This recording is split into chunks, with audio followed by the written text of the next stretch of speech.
我是沈宁，21世纪的5星级大厨。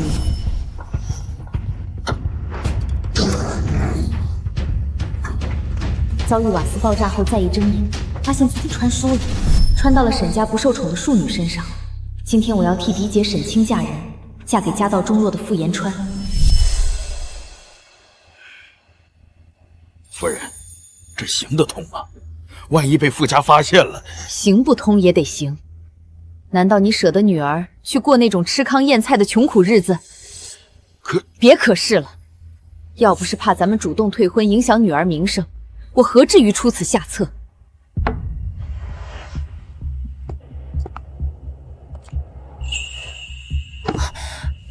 嘴巴给我严实点儿，乖乖替青儿嫁过去。要是敢胡说，就算你嫁出去了，我也有的是法子收拾你。沈家那2口子怕是做梦都想不到，他们看不起的穷书生傅延川，将来可是会高中状元、权倾田野的大人物。这大腿我抱定了。延川，新娘子都快到了，你真不去换喜服啊？娘，我听说那个沈清昨天绝食誓死不嫁，沈家老爷那么疼他闺女，今天肯定不会有喜轿来。大哥换喜服做什么？小妹说的对，再说了，这件事我也不想强迫，就算他真的来了，我也会退了这门亲，绝不纠缠。孩子他爹，你也不劝劝，这眼看吉时就快到了。小妹说的对，沈清那丫头从小就是个倔脾气，她不想嫁沈老爷也没办法。新娘子到喽！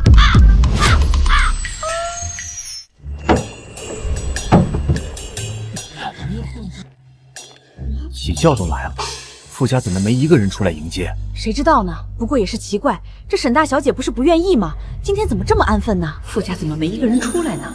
不会是要悔婚吧？新娘子下轿喽！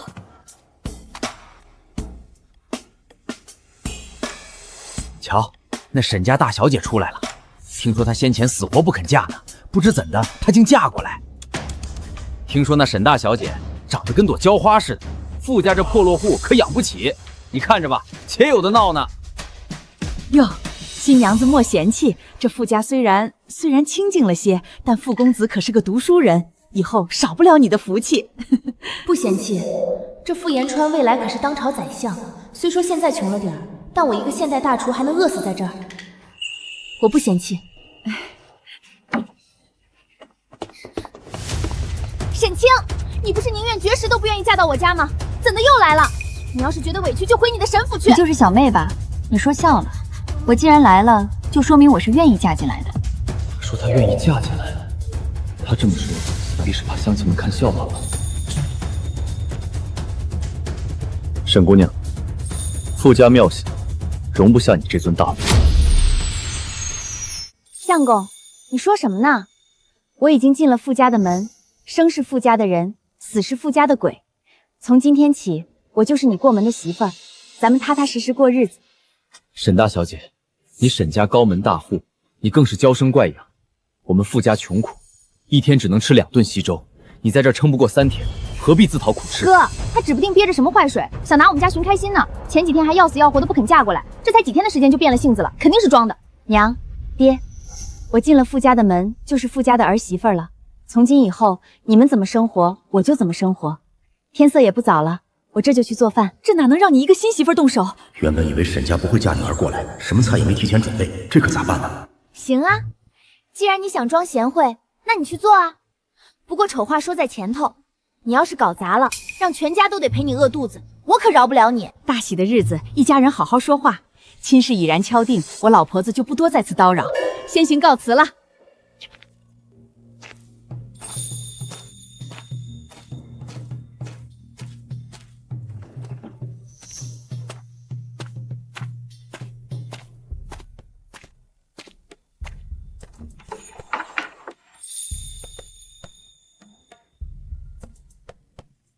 还真是穷得名不虚传。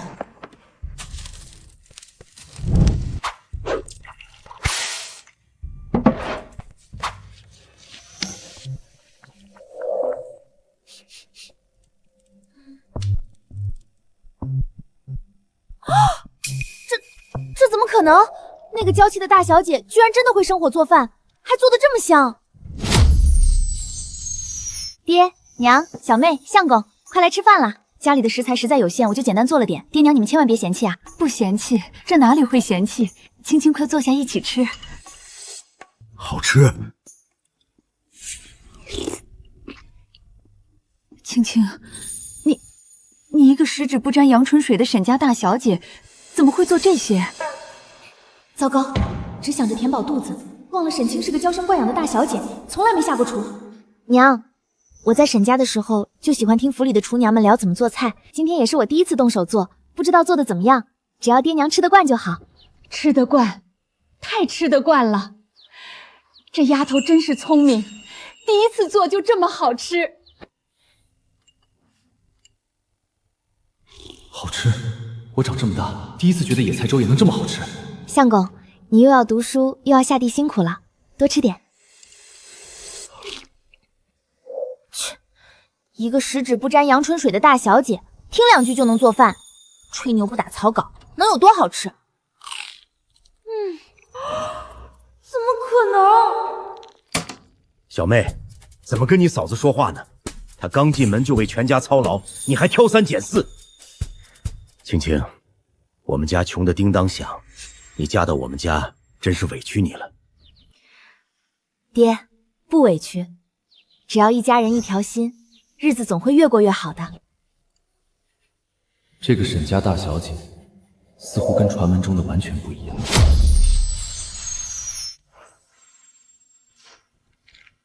傅延川未来可是要当宰相的人，要是现在就冻坏了身子，以后算到我头上。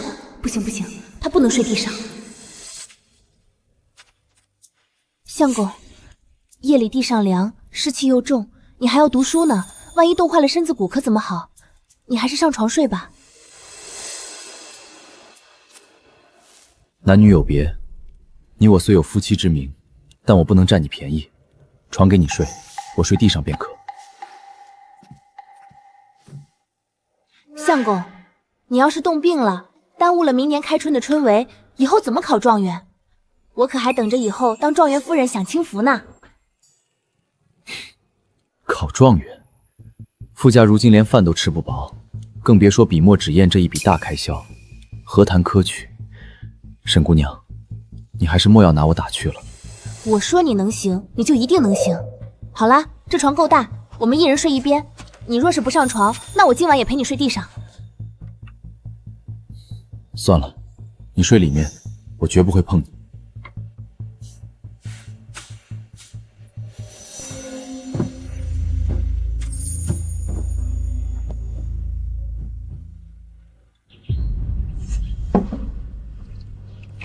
哟，这不是穷光蛋的妹妹傅小妹吗？傅小妹，你不是总吹你哥学问好，如今怎么被学院赶了出来了？我哥学问就是最好的，他才没有被书院赶出来。他以后是要考状元当大官的。半年前你娘重病卧床，你爹找我堂哥王老二借了10两银子买药，到现在都还不上，还考大官呢。我看你们傅家这辈子都翻不了身了。就是，读书有什么用？到头来连饭都吃不饱。我不许你们这么说我哥。我就说了怎么着，就凭你哥那个穷酸样，还娶了沈家小姐来你们傅家受罪，真是恬不知耻。住手！哪来的疯狗，大清早在我家门口乱叫？我说怎么那么吵，原来是有只疯狗在我家门口狂吠。王翠花，你爹是个杀猪的，你天天在肉摊上帮忙，大字不识一个，你哪来的脸在这嫌弃我相公？你敢骂我？骂你都是轻的。我相公是文曲星下凡，暂时的困境不过是磨砺，等他日金榜题名，让你刮目相看。今天你要是不把这些柴火一根一根捡起来，再给我小妹赔礼道歉，不然我今天就跟你去县衙，让县太爷好好评评理。你真是个疯子！嫁到傅家这个穷的揭不开锅的地方，我看你能有什么好日子？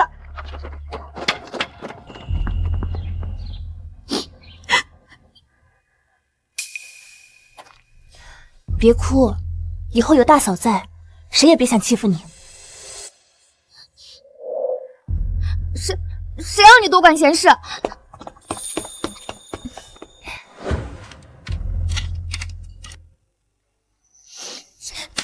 喏，给你，这是娘今早特意给你煮的，让你补身子。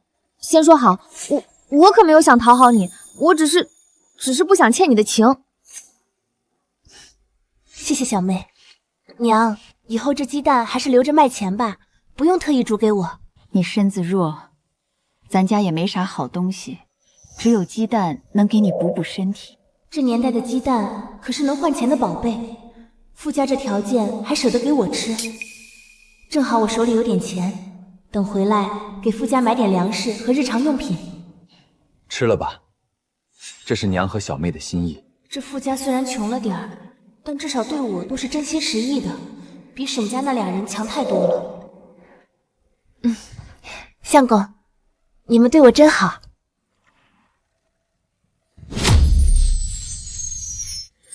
原书里，1个月后，傅延川为了挣够盘缠钱，冒险上山打猎，结果遇到野猪，摔下山崖，被我的嫡姐沈清给救了。2人一见钟情。几年后，傅延川官至宰相，在京城再次偶遇沈清，才知道原主是替嫁的。于是傅延川用了点手段，原主便香消玉殒，他则顺利迎娶沈清，生活美满。不行，我绝对不能像原主一样重蹈覆辙。虽说我手里还有点钱，但以傅延川那个性子，肯定不会花我的嫁妆银。我得想办法带傅家挣钱，阻止傅延川上山打猎。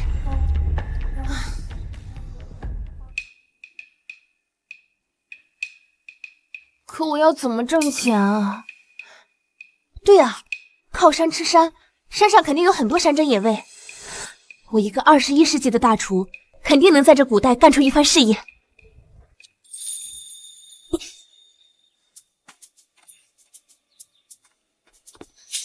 你挎着个破筐要去哪儿啊？别是想偷懒不干家务吧？我想去后山附近转转，看看能不能采点野菜啥的回来，中午给大家改善伙食。就你，养在深闺的大小姐还知道野菜，别采回来一堆毒草给我们毒死。小妹，怎么跟嫂子说话呢？既然你嫂子想去，你就陪她一起去。找不到野菜也没关系，就当是去山脚下散散心，玩一玩了。娘，她都多大了还出去玩？行了行了，去就去。先说好啊，要是找不到，你可别哭鼻子。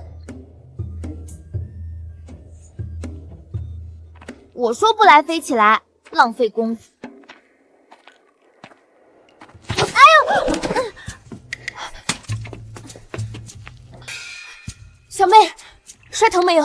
伤到哪里了？疼死了！这什么鬼东西？扎死我了！这居然有板栗！板栗，真的是野板栗！小妹，你简直是我的小福星，太棒了！这下我们家有救了！你放开我！一个破刺球有什么好高兴的？这东西满山都是，又不是什么宝贝，你莫不是摔坏了脑子吧？小妹，这可不是什么破刺球，这叫板栗。剥开这层带刺的硬壳，里面的果肉能吃，做好了又香又甜，软糯的很呢。这个季节正是板栗成熟的时候，把它做成软糯香甜的糖炒板栗，拿到镇上去卖，绝对能赚一笔。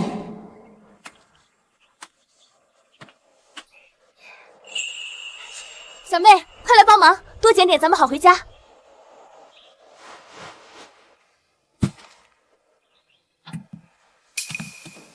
这玩意儿硬邦邦的，真能吃吗？你可别毒死我们全家。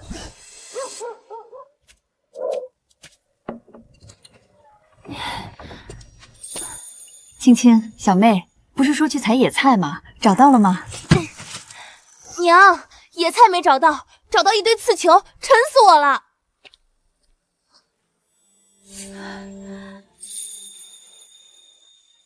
青青，这不是后山上没人要的野疙瘩吗？这东西扎手得很，又没肉，村里连猪都不吃。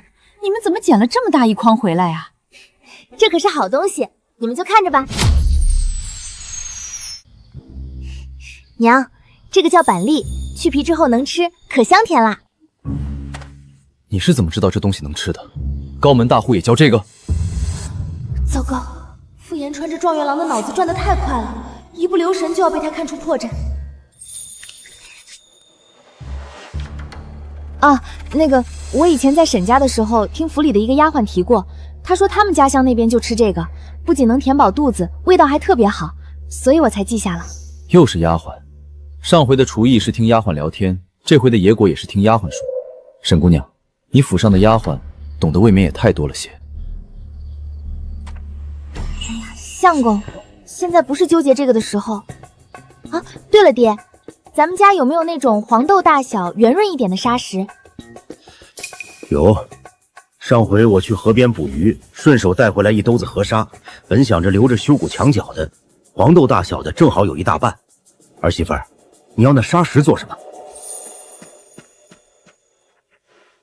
爹，这可是做糖炒板栗的关键。先把这些沙石洗干净，放进锅里和板栗一起炒。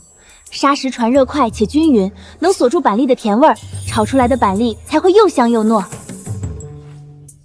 娘，你和小妹把河沙淘洗干净，一会儿要用到。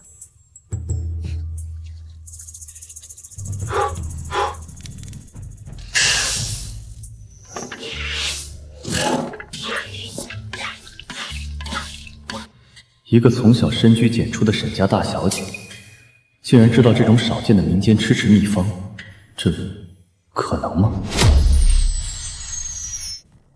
好了，起锅。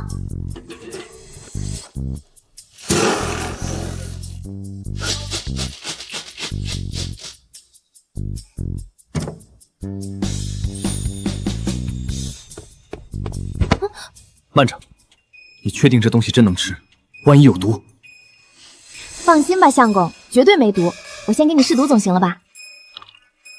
太好吃了，你们也快尝尝，趁热。天哪，又甜又糯，还带着一股炒香，这比镇上卖的桂花糕还要好吃100倍。这满山没人要的野疙瘩，居然这么面，这么甜。我活了大半辈子，竟不知道这树上结的是金疙瘩。儿媳妇儿，你这脑瓜子是怎么长的？真神了！是啊，青青，你可真是有大本事的人，我们傅家娶了你，真是享福了。咱们家如今外债缠身，日子过得紧吧？这板栗味道香甜，我想着多采些板栗，炒熟了到镇上卖掉，肯定能挣不少银两。好主意，这东西后山多的是。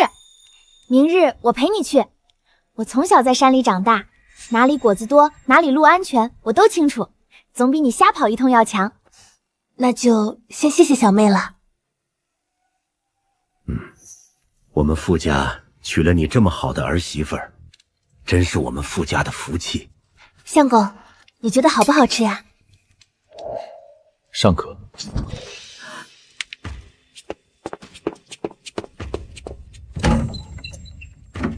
傅青山，给老子还钱！傅青山，给老子滚出来，还钱！王二爷，大晚上的这是干什么呀？有话好好说。好好说，今天不仅要还钱，老子还要替我堂妹讨个公道。你们傅家真是吃了雄心豹子胆，连我王老二的妹子都敢欺负。二哥，就是他们，那个沈清还有傅小妹，大清早合伙作探我，还差点对我动手。你今天必须帮我讨个说法。不可能，内司与小妹向来懂得分寸，绝不会无端欺侮旁人。王二爷，你休要听信一面之词。明明是王翠花大清早跑来冷嘲热讽，说我相公是被赶出来的废物，还动手推锁小妹，我这才还口的。他满嘴喷粪，我不过是替我相公和小妹讨个公道。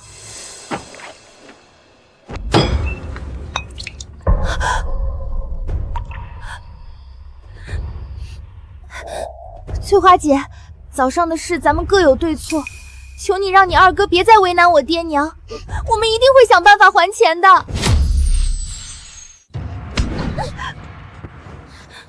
小妹，你没做错任何事，道什么歉？本来就是王翠花的错，是她大清早跑来满嘴喷粪，还动手推你，咱们凭什么跟这种人低头？算你识相，不过你大嫂太嘴硬，今天这道歉我不接受。老子没工夫跟你们扯皮，还钱！当初你们借了整整10两银子买药，今天要是拿不出10两，我就把你们家能抵债的东西统统搬走。王二爷，求您多宽限些日子吧。如今家里当真一贫如洗，连买米的铜板都拿不出来呀！是啊，王二爷，您行行好，求您别搬空我们的家，再给我们几日时间吧。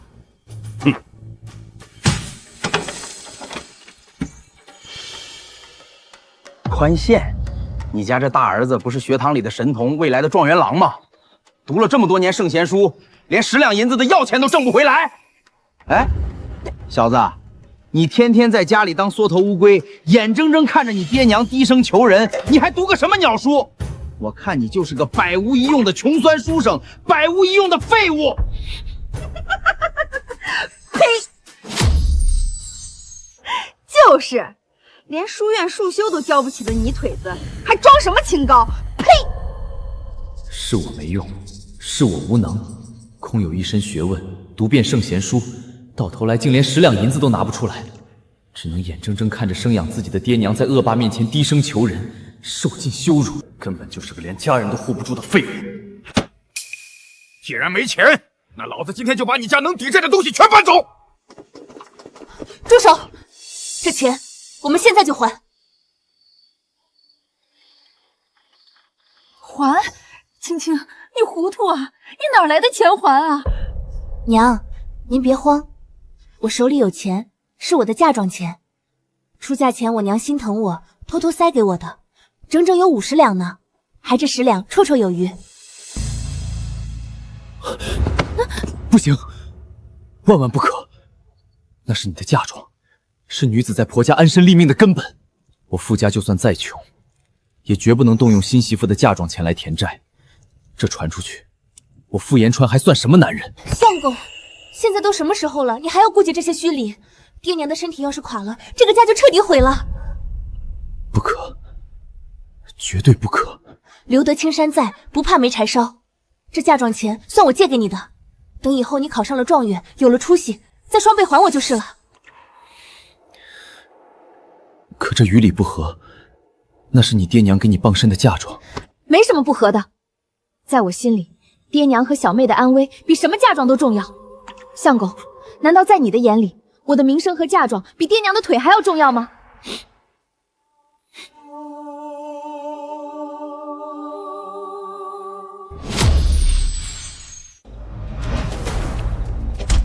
这是10两银子，1分不少。拿着你的钱，立刻给我滚出傅家！以后要是再敢上门惹事，我们衙门见。哟，还真有钱，果然是沈家大小姐啊！这点钱算什么？哼，早拿出来不就好了？翠花，我们走。你少得意！就算你今天有几个臭钱垫背，可你嫁进这穷酸窝里，这辈子也注定是个伺候泥腿子的贱命。咱们走着瞧。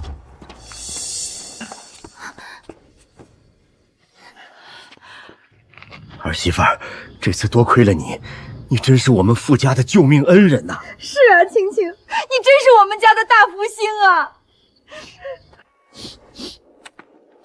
大嫂，对不起，我以前总是故意针对你，还说你坏话。可你刚才竟然为了救我爹，连自己最宝贝的嫁妆都拿出来了。大嫂，谢谢你！傻丫头，哭什么呀？既然我进了这个家门，咱们就是一家人了。我是你大嫂，哪能眼睁睁看着别人欺负你？以后不许再说这些见外的话了，听见没有？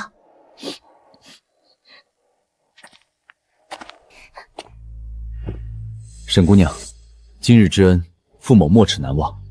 傅某在此立誓，待我金榜题名之日，定当10倍偿还你的嫁妆。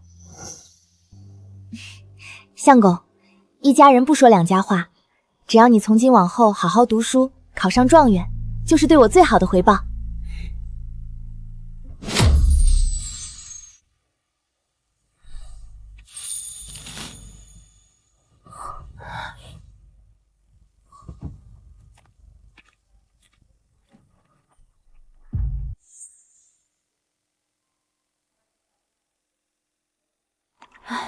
傅家实在是太穷了，连几文钱一斤的桐油都买不起，根本点不起夜灯。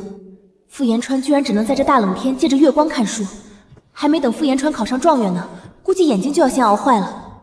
今天还了王老20两，还剩下40两，摆摊卖糖炒比例要扣下10两银子做本钱，还要拿出15两来买米面粮油和生活必需品。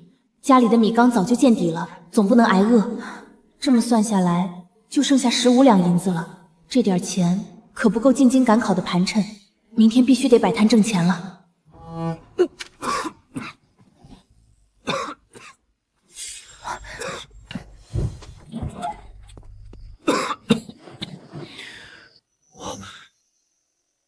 相公，用功读书固然重要，可也得注意身体啊。这大半夜的露水重，风又凉，你若是冻坏了身子，受罪的还不是你自己。无碍，多谢，这点含义算不得什么，只是夜深风大，你身子娇贵，怎么也出来了，快些回房歇息吧。等明天咱们的糖炒比例卖出去了，赚了钱，我第一件事就是给你买上几大罐最好的桐油，把这书房照得通亮。以后你再也不用在月光下受冻了。那野比例当真能卖出银子？若是折了本钱，你的嫁妆……相公，你就把心放在肚子里吧。你娘子我什么时候做过没把握的事儿？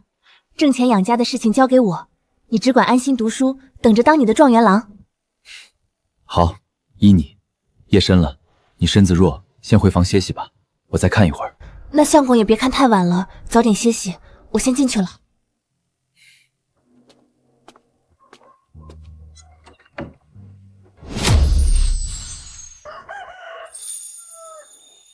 爹娘，咱们这备着的生板栗不算多，要是今天在镇上卖得好的话，明天可就没得卖了。今天我和相公、小妹去镇上摆摊，您和我爹上山去摘些新鲜板栗回来，这样咱们明天也有得卖，不至于断了货。您看行吗？儿媳妇想得周到，还是你脑子好引。成，那我和你娘今天就上山，趁着天好，多采些回来备着。好孩子，家里有我和你爹呢，你们快出发吧，别耽误了集市。那辛苦爹和娘了。相公、小妹，咱们走。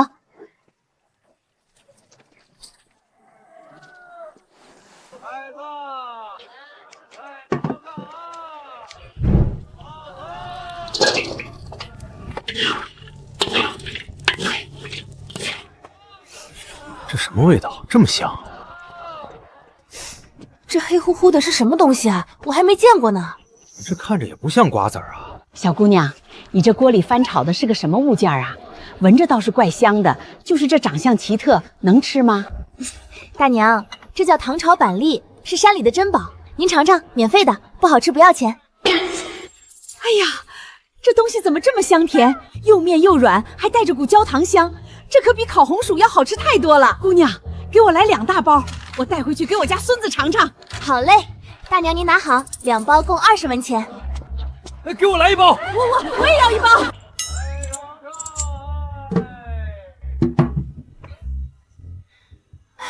相公、小妹，你们先在这里收拾着东西，我去街上买点家用，很快就回来。好，你且慢些，我们在此等你。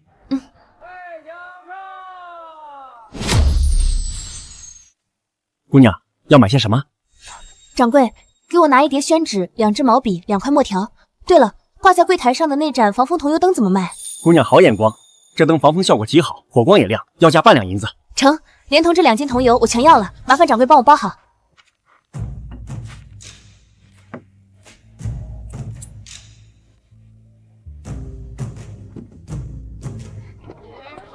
姑娘，买米还是买面？咱们粮行的面粉最是精细。给我称5斤新鲜的猪肉，1袋大米，1袋白面。哎。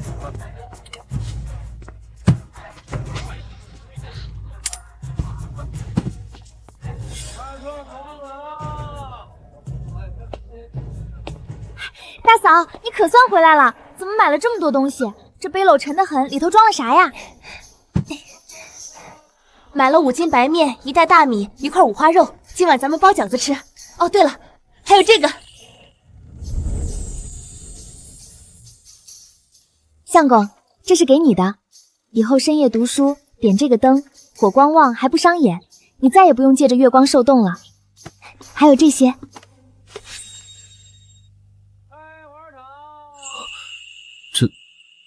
这笔墨不便宜，还有这桐油灯，你不必把钱都花在我的身上。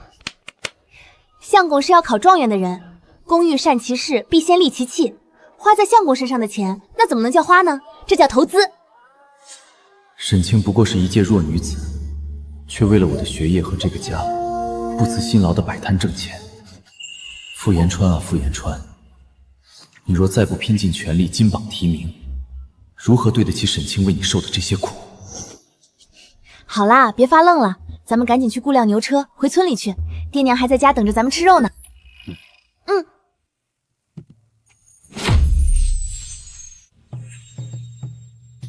可算回来了。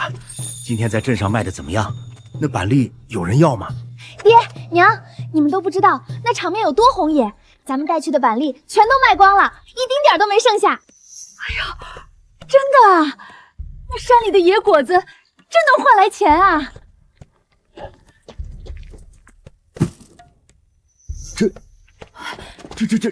这是白面和大米！天爷呀，还有这么大一块猪肉！儿媳妇儿，你这是……爹娘，今天咱们的板栗大受欢迎，刨去买这些米面、猪肉，还有给相公买的笔墨纸帽和桐油，咱们今天净赚了整整5两银子呢。以后啊，咱们天天都有嚼头，再也不用挨饿了。5两银子啊！咱们家大半年也攒不下这么多银子。是啊，祖宗保佑，真是祖宗保佑，咱们家娶了个天大的福星回来。今晚啊，咱们吃饺子，白面猪肉大葱馅的饺子，管饱。耶！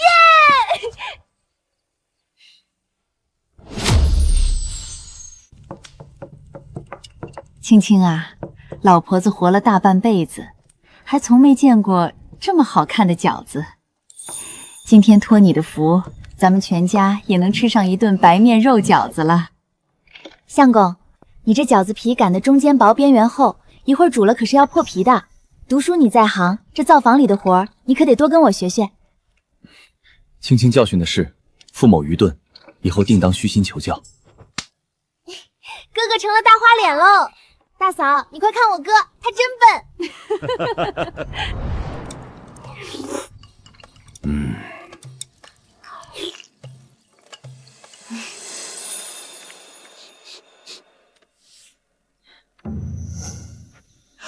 哟，傅老哥，你们家这是发了大财了！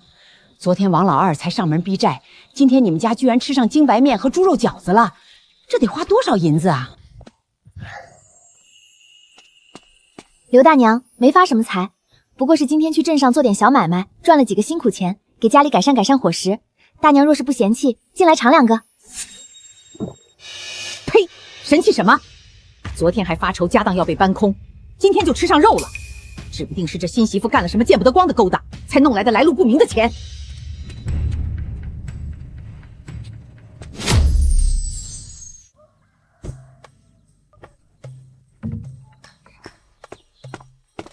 青青，今日我同你们一起去镇上，多一个人总归能多帮衬些，也省得你和小妹太过劳累，这背篓沉得很。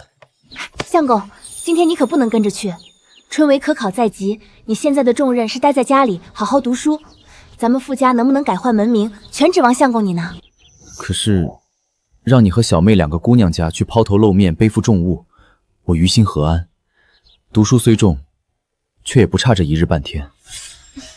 怎么不差？一寸光阴一寸金呢。相公若是真的心疼我，就更该闭门苦读，早日高中状元。到时候让我当上诰命夫人，不就再也不用受这些苦啦？就是呀，哥哥，你就听大嫂的吧。大嫂现在可是咱们家的大当家，大嫂说的话就是圣旨。你快进去吧。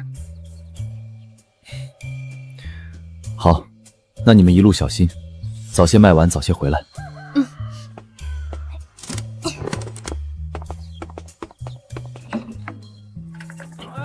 快看破儿，快靠猪崽儿。我们这样一包一包的在街边摆摊卖，虽然赚钱，但到底费时费力，数量也有限。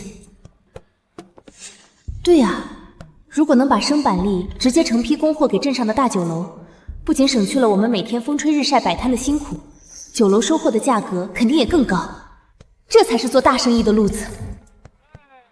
小妹，你看对面那家酒楼叫什么名字？生意瞧着怪红火的。大嫂，那是迎宾楼，是咱们镇上最大最豪华的酒楼啦。平日里能进去吃饭的，全都是镇上的达官故人和有钱老爷，贵得很呐，一顿饭听说就要几十两银子呢。来得好不如赶得巧，今天咱们的板栗不摆摊卖了，收摊。大嫂带你去这迎宾楼谈一笔大生意啊！谈什么生意？快帮忙收拾。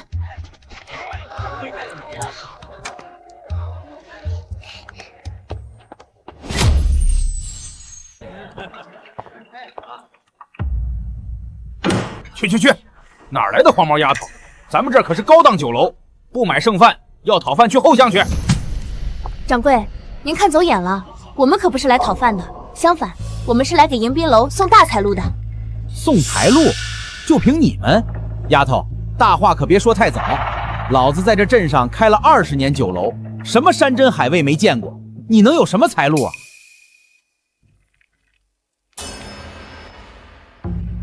掌柜的，请看，这叫板栗。此物若是与肥鸡一同焖烧，汤汁浓稠，鸡肉鲜美，板栗软糯。此乃绝世佳肴板栗烧鸡，若是磨成细粉，做成板栗糕，更是清甜软糯。这2道菜色一旦在贵店推出，我敢保证，定能让迎宾楼的名声再上一个台阶。听着倒是新鲜，不过你这野果子打算怎么供货？价格几何？我每2天给贵酒楼送1次生板栗，1次50斤。保证个个新鲜饱满，但这独门菜补和供货合同2天结1次账，1次10两银子。10两银子，小姑娘，你抢钱呢？就这点山里不值钱的野果子，你一开口就要10两，做梦的吧？钱掌柜，这账可不能这么算。这板栗全天下只有我有，是独一份的稀罕物。只要您迎宾楼打出这个招牌，1份板栗烧鸡，您卖它1两银子，多的是人排队来尝鲜。这10两银子的供货和秘方费，和您赚进兜里的日进斗洋相比，简直就是9牛1毛，不值一提。您说是不是这个理？好一个9牛1毛！走，跟我去后厨，只要你真能做出你说的那个味儿，这钱少不了你的。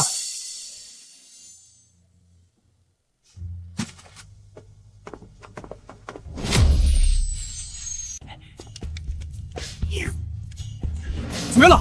这鸡肉鲜嫩多汁，板栗吸足了鸡汤，又绵又沙。老夫在灶台上伺候了30年，从未见过如此妙法。那当然了，传书之前我可是5星级大厨，这点家常菜还不手拿把掐。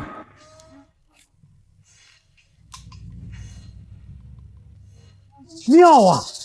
这板栗糕入口即化，清甜而不腻，还带着淡淡清香。小姑娘，你这脑子真是让我大开眼界呀！成，这生意我做。这是10两银子，后天这时候你可得准时把板栗送来。多谢掌柜赏识，您的生意定会越来越好。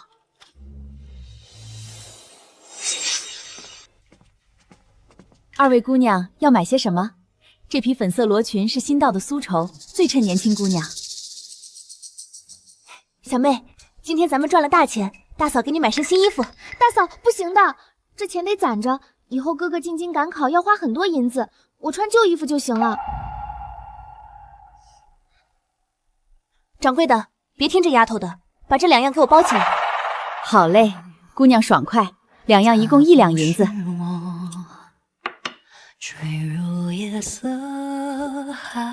这是大嫂奖励你的，不许拒绝。大嫂，你对我太好了，我以前怎么那么坏，老是针对你，以后我一定全听你的。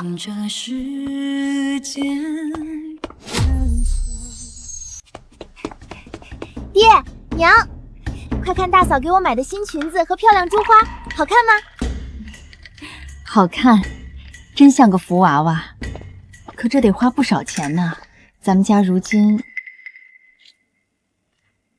爹娘，咱们今天跟迎宾楼签了契书，以后每2天给迎宾楼送1次板栗，咱们很快就能挣够相公进京赶考的盘缠了，日子会越来越好的。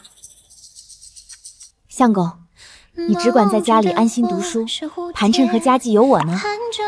千万不要学那些猎户上山打猎，那太危险了，你千万不要去，听见没有？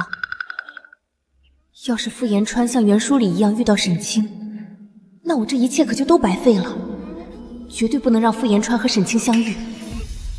青青放心，我定当加倍补偿，早日高中，让你过上好日子。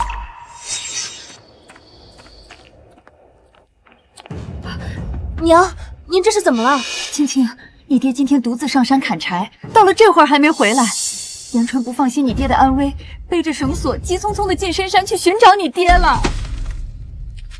糟糕，在原剧情里，傅延川就是今天遇到了沈清。我做了这么多，还是改变不了吗？娘，深山里面太危险，我这就去把相公和爹找回来。青青，山里有狼啊！你一个弱女子，千万要小心啊！相公，爹，你们在哪里啊？听到就应我一声。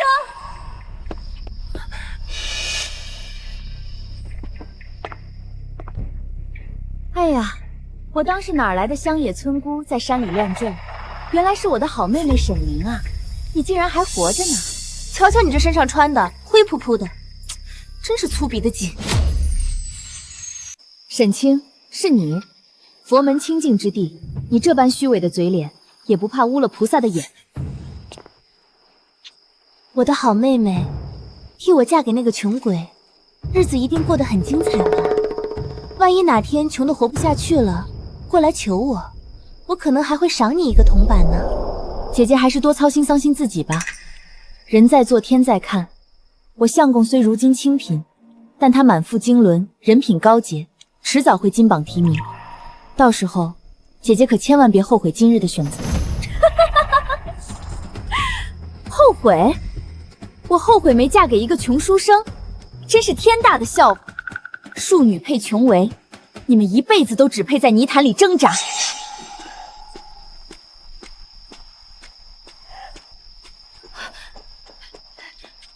阿川，你可算把你爹带回来了。可青青听闻你进了深山，她也跟着跑进去找你了。这天黑的伸手不见虎食，山里晚上可是有恶狼的呀。她一个姑娘家……娘，您在家照顾爹，我这就进山去把青青带回来。青青，你在哪儿？青青，沈清，听见声音了吗？我相公找过来了。若是让他瞧见你，我可保不准会把你让庶妹替嫁、嫌贫爱富的丑事闹得人尽皆知。你若是要脸，就赶紧抬着你的轿子滚！算你狠，沈凝，咱们走着瞧。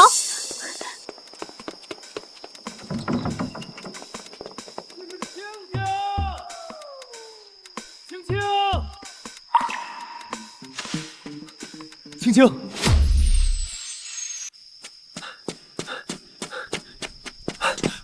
青青，谢天谢地，我终于找到你了！你知不知道我有多担心你？相公，我没事，我这不是好好的吗？爹找到了吗？爹怎么样了？爹已经安全送回家了，只是崴了脚，并无大碍。倒是你，怎么能一个人傻乎乎的往深山里闯？青青，方才我隐约听到这边有女子的说话声，你是在跟什么人说话吗？啊，没有啊，相公，这荒山野岭的哪里会有别人？只有我自己啊！你定是听差了。好险好险，差一点就被傅延川撞见沈清了。要是让傅延川知道替嫁的真相，真不知道会出什么乱子。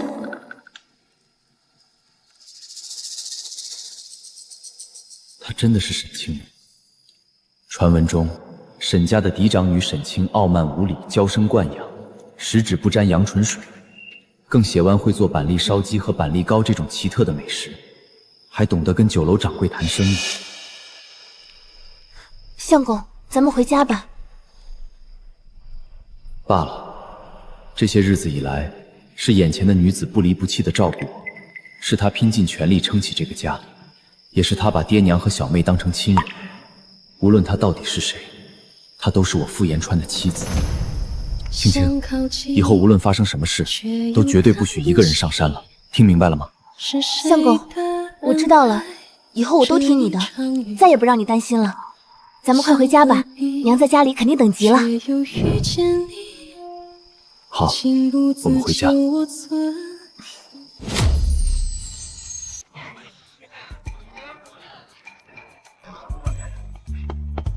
哎呀，沈姑娘，你可算来了！咱们酒楼的板栗超鸡天天卖断货，客人都在催呢。钱掌柜放心，这是刚摘的上好生栗子，您瞧瞧，可还满意？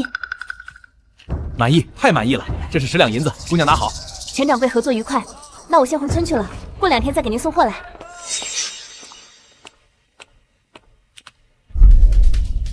救命啊！有没有人？救我！救人要紧，顾不得那么多了。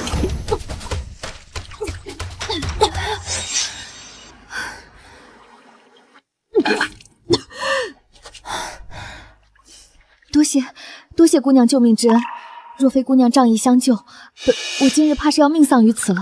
举手之劳，你没事就好。以后一个人在河边可得小心些，水流急得很。姑娘救命之恩重于泰山，还请留下姓名和住址，容我来日定当备下重礼，登门拜谢。我现在是替嫁身份，多一事不如少一事，而且我身上还带着10两银子，可不能惹上不明身份的麻烦。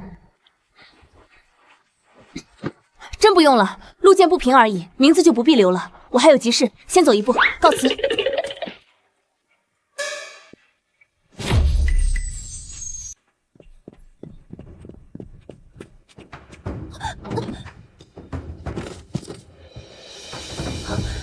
小姐，谢天谢地您没事，奴婢该死，奴婢没伺候好您。若是您有个3长2短，奴婢万死难辞其咎啊！行了，都起来吧。我不过是意外落水，幸得一位路过的姑娘相救，并无大碍。只可惜那位救我的姑娘高风亮节，我问她家住何处，叫什么名字，她却什么都不肯透露，便走了。救命之恩竟无处报答，真是遗憾。小姐，那位姑娘既然是在此地出现，定是这附近的人家。等咱们在镇上安顿好了，再去寻她，有缘自会再见的。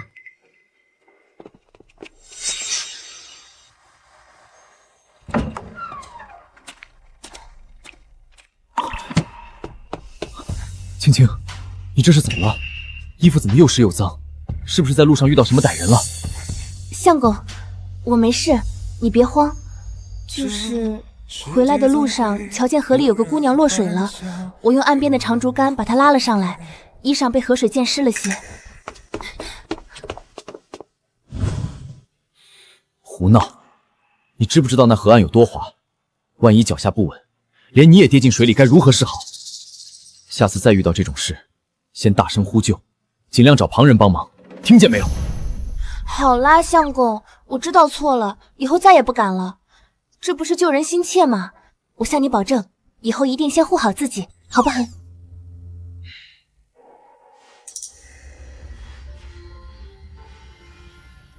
他真的是沈清吗？传闻中的沈清娇生惯养，自私刻薄，绝不会冒险去救一个素不相识的陌生人。你到底是谁？真好看，我女儿穿上这新衣服，真像个大户人家的千金小姐。是啊，小妹，这衣服的颜色最衬你的肤色，头上的珠花也戴得极好，真是漂亮极了。嫂子的眼光最好了，娘，嫂子，我去溪边洗衣服啦。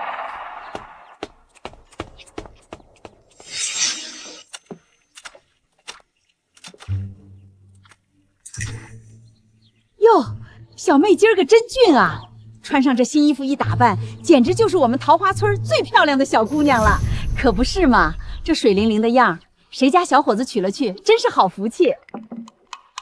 大娘们过奖了，这都是我大嫂帮我挑的衣服。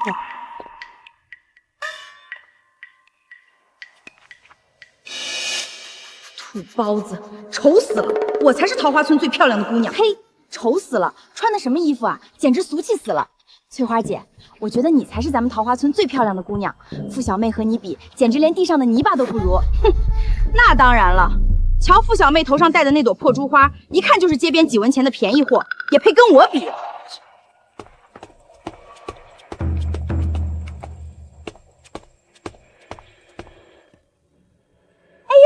傅小妹穿新衣服呢，可惜呀，衣裳再新也是粗布。瞧瞧我哥在镇上给我买的这只新玉镯，花了了好几十两银子呢，你这辈子怕是连见都没见过吧？我嫂子说了，好的玉石镯子是清透发亮的，你这只镯子灰蒙蒙的，里面还有黑点，一看就是摊子上的便宜货，顶多值5文钱。你说什么？你这个穷鬼，居然敢说我的宝贝是便宜货！翠花啊，小妹说的没错，我瞧着你那镯子灰扑扑的，也没多好看，还不如小妹头上的珠花瞧着精神呢。你这老太婆懂什么？真是不识货的土包子！喂，付小妹，把你那珠花摘下来给我戴戴，作为交换，我把我的玉镯也给你戴一会儿，让你也沾沾贵气。我不戴你的镯子，我的珠花也不想借给你。神气什么？你个土包子！我瞧瞧你的东西是看得起你，给我拿过来！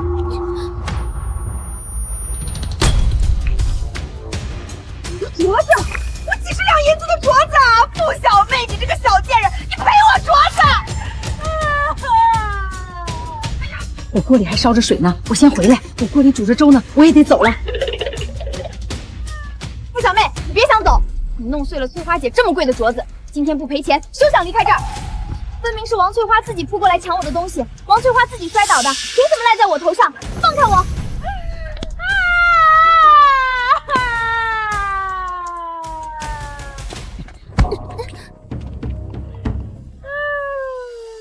住手！你们在干什么？哥嫂子，王翠花非要抢我的珠花，结果摔倒把镯子砸碎了。王翠花、阿秀非说是我弄碎的，逼着我赔几十两银子。王姑娘，青天白日，大家瞧得清楚，是你抢夺在先，自己摔碎了物件，错不在小妹，我们付家1文钱都不会赔。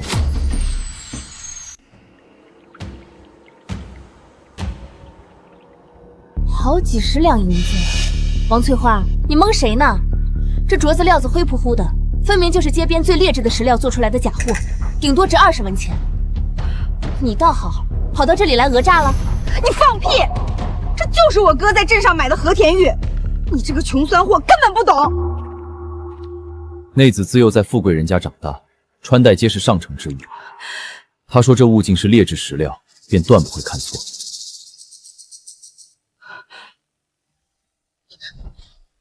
你们付家有种！我哥王老二可是这一代的老大，你们等着！我这就回去告诉我哥，不把你们付家砸个稀巴烂，我就不姓王！我让你们在桃花村彻底混不下去！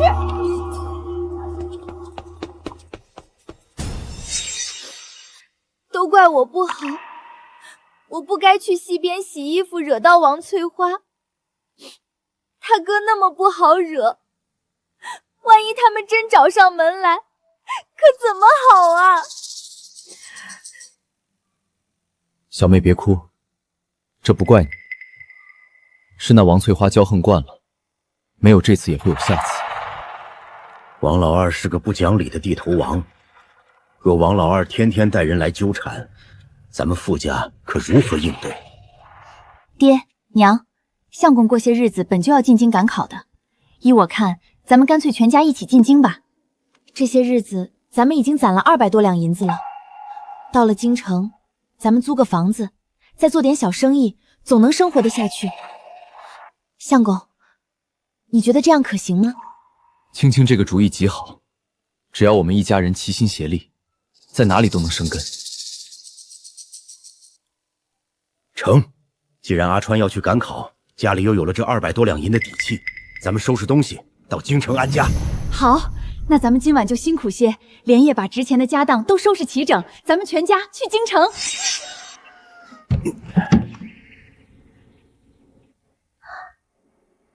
爹娘都收拾好了。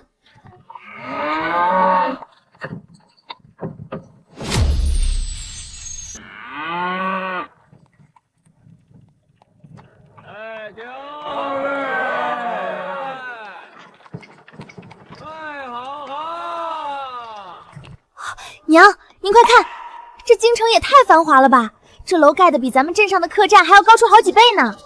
是啊，真不愧是天子脚下，活了大半辈子，我还是头一回见到这么气派的地方。爹娘，小妹，你们3人在门外等会儿，守着车上的东西，别让旁人拿了去。我和相公进去租房子，很快就回来。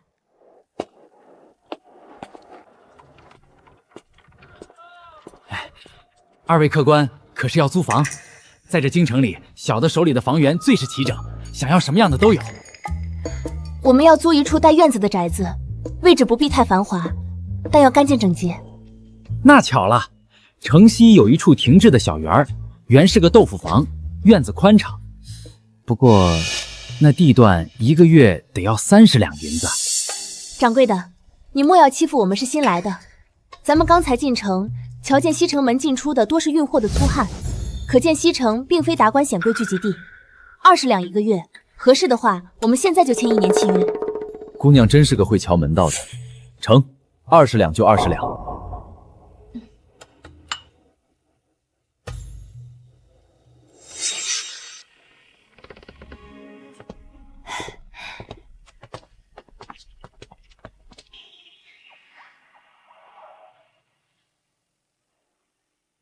青青，这房子真好呀，这么大，我做梦都没住过这么好的青砖房。娘，您放心，咱们全家既然到了京城，以后的日子只会一天比一天好。青青，谢谢你。若不是你果断带全家进京，咱们傅家如今怕是还要受地头蛇纠缠。相公，既然拜了天地，咱们就是一家人。你只管安心读书，考取功名，家里的生计有我呢。爹娘，咱们铺子里虽然有些银子，但坐吃山空总不是办法。我今天打算在城里转转，寻个铺子做点小生意。青青，我陪你一起去吧。京城路杂，你一个人去我不放心。相公，离春卫统共就剩下10多天了，这时候1分1秒都耽误不得。你在家好好看书，我自己能行。是啊，阿川，听青青的，你安心读书。今天我和小妹，你爹留在家里，这青砖房许久没人住，到处是灰尘，咱们得好好收拾收拾。大嫂，你就放心交给我们吧，并把这宅子擦得亮亮堂堂。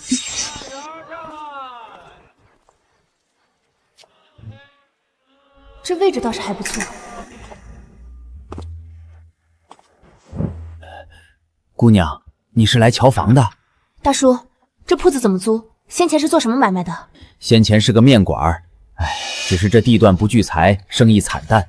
这铺子2层，后面还有个小灶房，1个月要15两银子。大叔，实不相瞒，既然这面馆先前连连亏损，说明这位置在旁人眼中是个生财难的死铺，别人瞧见了避之不及。我租下来可是担了极大的风险。这样吧，10两银子1个月，我直接付你半年的租金，好歹能帮你把先前的亏损补上一些，也省得这铺子一直空置，砸在手里交不起税。你瞧如何？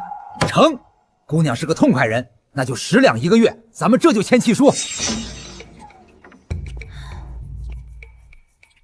青青，累坏了吧？铺子的事可还顺利吗？自然顺顺当当，契书拆了，位置极好，过几天咱们的宁记饭馆就能开张了。那太好了。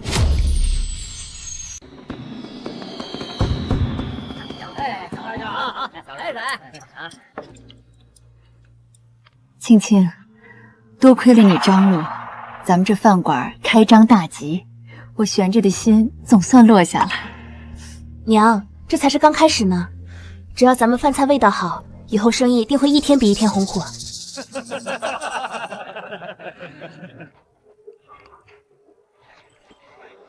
妙啊！这鸡肉酥烂入味，板栗甜糯，这手艺简直绝了，比醉仙楼的招牌菜还好吃。小二，快去把你们掌烧的大厨请出来，我要重重赏他。就是，快把大厨请出来，快让我们见见大厨。客官们稍等，小的这就去后厨请大厨。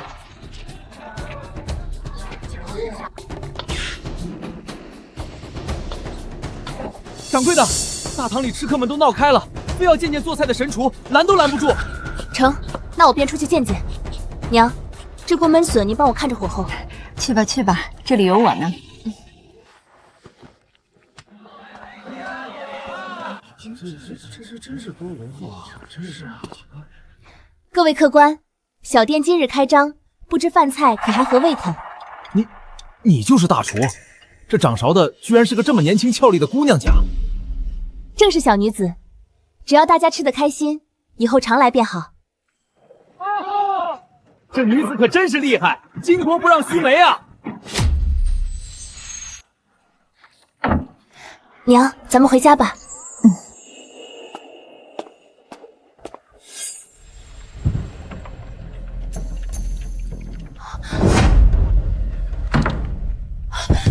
娘，快瞧那个关殿门的小夫人，像不像替我嫁给冰阳子的那个死丫头沈宁？青儿，你定是瞧错了。那死丫头如今怕是跟着那个穷书生在乡下刨食，哪能来得起京城？青儿，你娘说的对，咱们沈家这次花了大价钱迁居京城，全是为了你的前途，莫要提晦气的人。是啊，咱们在京城置办了宅子，凭我儿的样貌，定要在京城寻个权贵夫婿，当个风光的贵夫人。那是自然，京城那些徐通人家我可瞧不上，要嫁就嫁世子或朝中高官，我可不要像沈宁一样嫁个穷鬼。那是当然，我的女儿可是要当贵夫人的。爹，你可算回来了！你快看，这是咱们今天一天赚的，足足有50两银子呢。是啊，除去了房租和食材的嚼用，咱们一天竟赚了50两。青青，你可真是我们家的贵人啊！大嫂，你太厉害了！跟着大嫂，咱们家往后的日子肯定顿顿有肉吃。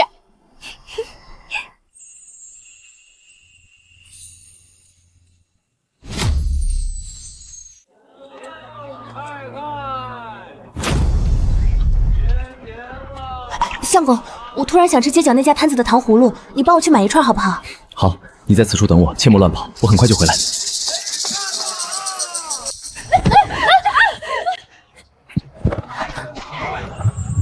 闹市人多，小姐当心。好俊俏的公子，三公主，您没事吧？刚才可把奴婢吓死了。本公主没事。小翠，你去查一下刚刚那位公子叫什么名字。是公主。沈宁，还真是你这个贱人！怎么没在家守着你那穷鬼相公傅延川，居然死缠烂打跟到京城来？京城宽广，我来此地与你何干？请你让开！你少装糊涂！当初是你替我嫁给那个穷光蛋的，这替嫁的丑事要是传出去，坏了我的名声，我非撕烂你不可！我以后是要嫁入高门的，你最好离我远点儿！哼！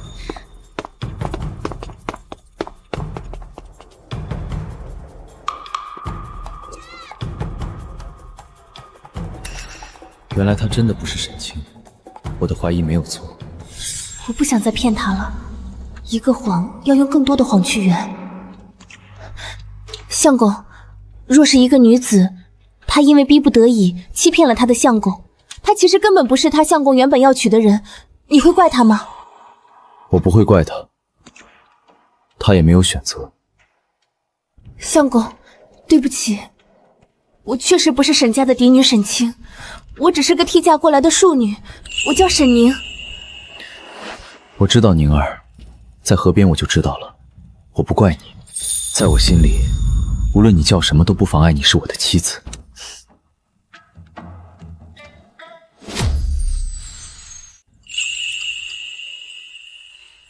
爹，娘，有一件事儿子必须告诉你们，宁儿其实并非沈家嫡女沈清，而是沈家强逼着替嫁过来的庶女沈宁。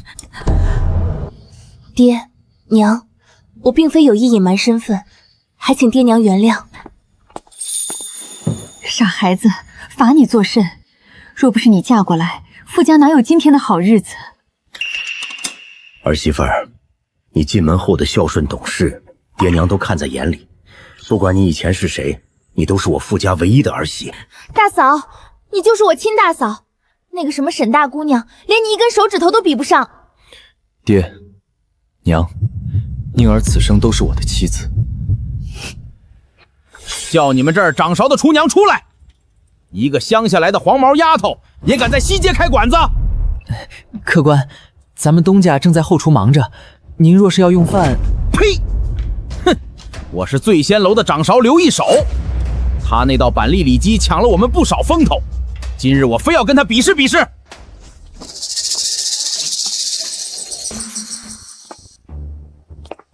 我就是这里的掌勺，刘大厨想怎么比？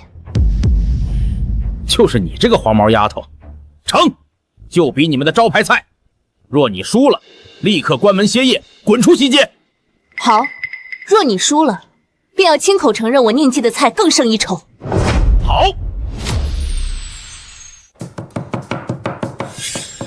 小丫头，今日便让你见识见识什么叫醉仙楼的100年秘方。做菜最要紧的是心意，而非一味墨守成规。刘大厨，请吧。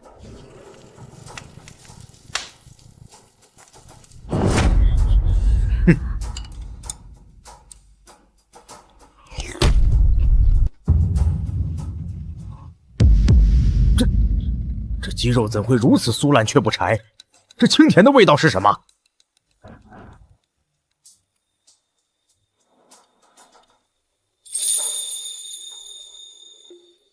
刘大厨的火候确实出神入化，只可惜鸡油未去干净，吃多了难免油腻。我在这鸡肉里加了去油解腻的陈皮与山楂，自然更回甘。我输了。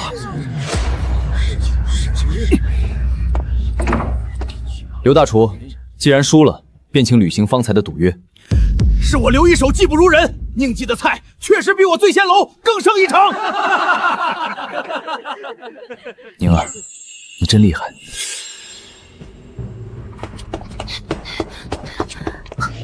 如何？可查到那公子的名字了？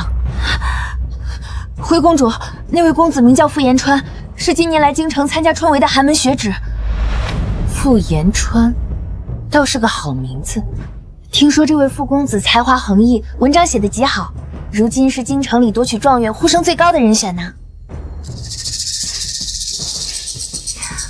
文武双全，又生得如此俊雅，本公主的眼光果然没错。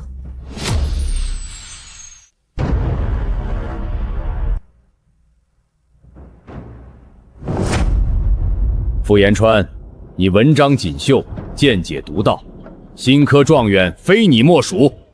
草民叩谢皇恩，吾皇万岁万岁万万岁！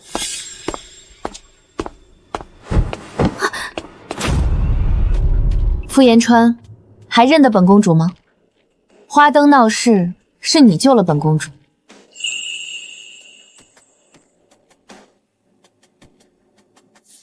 本公主乃三公主李萍。傅延川，本公主且问你，愿不愿意做本公主的驸马？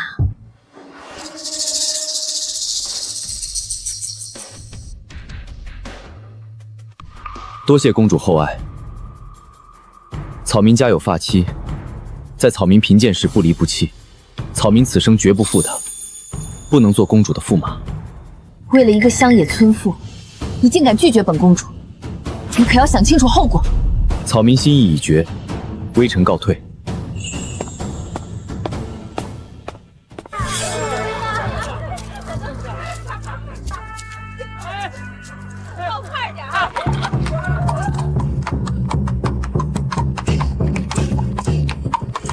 沈娘子，恭喜啊！你相公高中状元啦！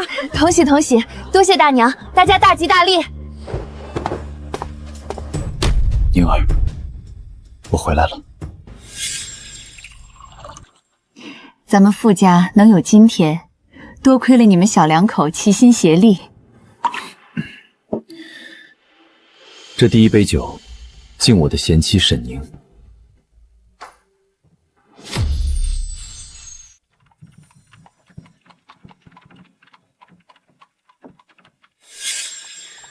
宫里御膳房的饭菜天天就那几样，本公主都吃腻了。走，去醉仙楼瞧瞧。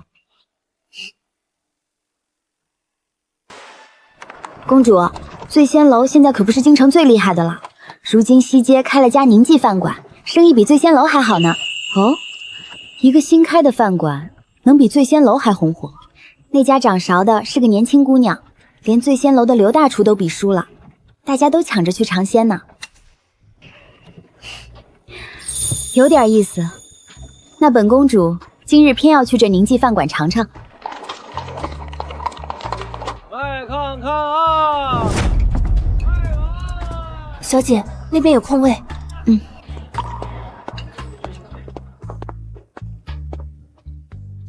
客官久等了，这是小店的招牌板栗烧鸡，2位慢用。是你？先前我不小心掉进河里，是你把我救上来的。这姑娘一身绫罗绸缎，举止高贵，怕是京城哪家的娇贵千金。原来是姑娘你啊！那日不过是举手之劳，姑娘无碍就好。什么举手之劳？那可是救命之恩！我不管，你救了我，以后我们就是好朋友了。我叫李渊，你叫什么？我叫沈宁，是这家饭馆的掌柜。你不仅心善，做菜更是天下一绝。以后我天天来找你玩。好啊，只要你不嫌弃我这庙小，随时欢迎。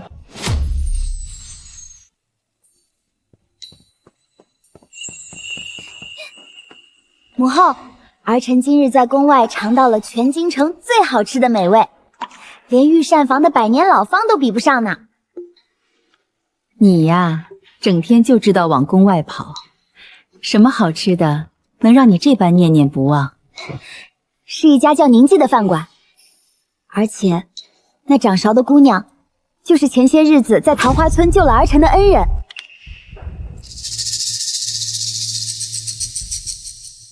哦，就是你提过的那位落水时救了你的姑娘，她竟是个厨娘。正是，她不仅人美心善，做菜更是天下一绝。儿臣今日吃得肚子滚圆，这才急着回来告诉母后。启禀皇后娘娘，公主所言非虚，那宁记如今在京城风头无两，连醉仙楼的主厨都比输了。既然这姑娘是你的救命恩人，又得你如此夸赞，那本宫倒是要尝尝她的手艺了。那儿臣改日带些她做的板栗烧鸡进宫，保准母后吃了还想吃。你这贪吃的丫头！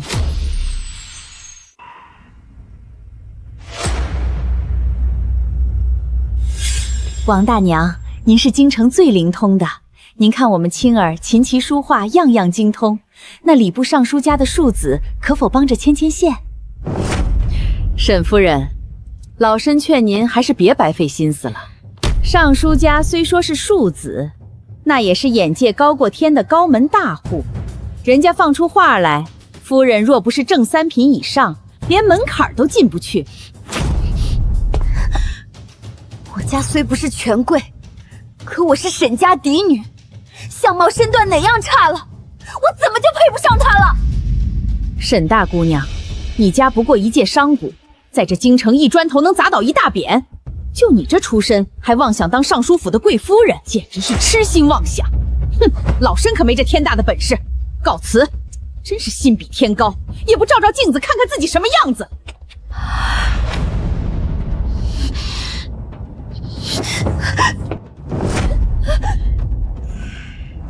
青儿，别追了，那个市款的老东西，咱们不稀罕他。娘的宝贝女儿是凤凰，他那是狗眼看人低。都怪爹爹只是个商人。青儿，别哭了，尚书府进不去，爹再帮你寻个有前途的。老爷，那怎么行？咱们青儿这般才貌，若只嫁个普通小官，岂不是一辈子被那些世家贵妇踩在脚下？爹，娘说的对，我才不要嫁给那些平庸之辈，我要当最风光的贵夫人，让所有人瞧瞧。可如今京城的权贵门户，咱们确实高攀不上啊！我不管，你们要是不能帮我嫁入高门，我就一辈子不嫁。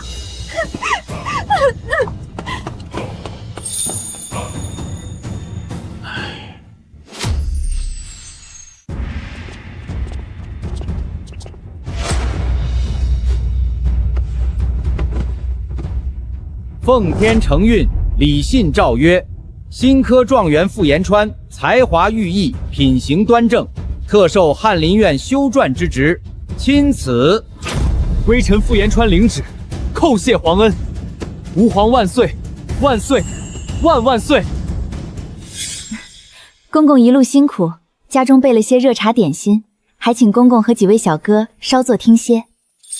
哎呦，状元夫人客气了。傅大人年轻有为，深得陛下青睐，往后前途无量啊！老奴在此恭喜二位了。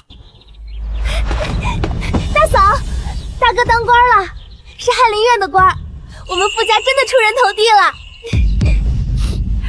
老头子，你听见没有？咱们儿子当官了，咱们傅家祖坟冒青烟了。好，好啊，延川。往后入朝为官，定要恪尽职守，切不可辜负了圣恩。爹，儿子记住了。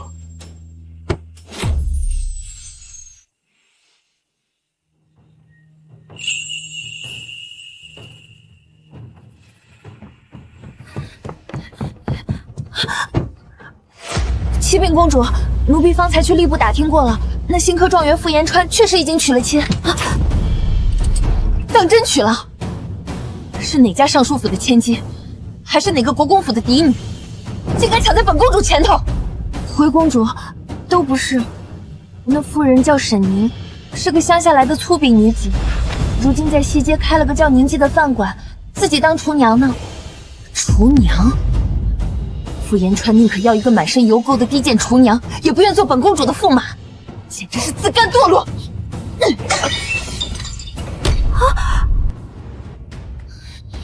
被叫，本公主今日倒要亲自去瞧瞧，这个不要脸的厨娘到底长了什么狐媚样子！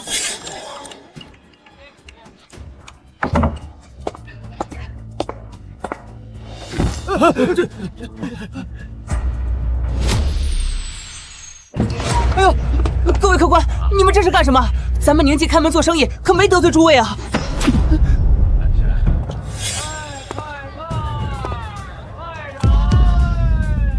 这位小姐，小店若是招待不周，您可以直说。这般待人堵门扰客，未免太不讲道理了。道理？本公主乃是大义三公主，本公主的话就是道理。你就是沈宁，那个在乡下勾引傅延川的贱民。民女沈宁与夫君傅延川乃是明媒正娶，公主即便身份尊贵，也该懂得自重二字。明媒正娶，你也配？傅大人性情温和，玉树临风，应该有身份更尊贵的人相配。你一个只会拿锅铲的粗鄙下人，识相的就赶紧写下和离书，滚出京城！夫君待民女相敬如宾，民女绝不会写什么和离书。公主请便吧。放肆！低贱的庶民也敢顶撞本公主！来人，给本公主封了这家店！公主殿下，殿下息怒。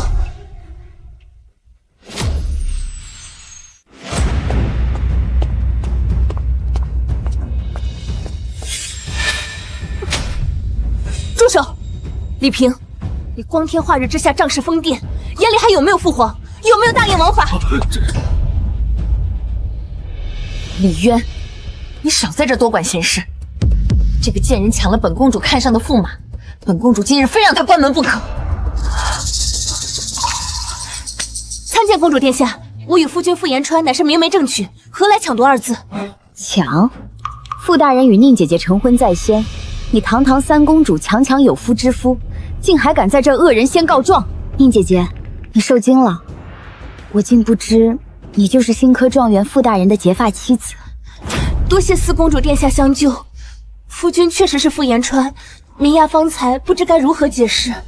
皇姐，宁姐姐曾是我的救命恩人，今日之事若是传到父皇耳中，本公主倒要看看父皇会如何处罚你这个败坏皇家名声的公主。你竟然为了一个处女跟本公主作对！李渊，你跟本公主等着，我们走。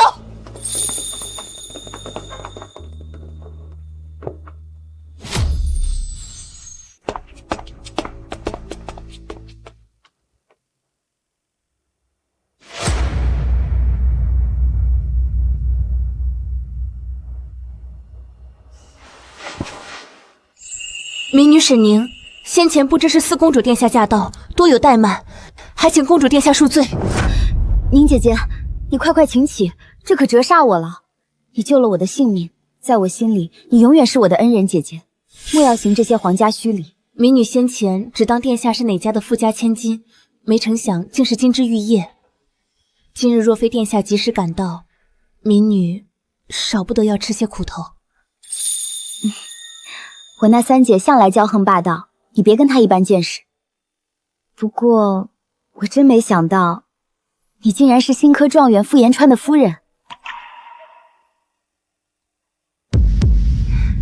民女相公确实是傅延川，他先前在乡下苦读，也是近日才高中，在京城立足。本公主听太子哥哥提起过傅大人，说他学识渊博，是个不可多得的栋梁。如今看来，他是娶了你这样的贤内侍，才有今日的福气。殿下谬赞了，相公读书不易，民女帮不上大郎，也只能在后厨做些吃食，免去他的后顾之忧。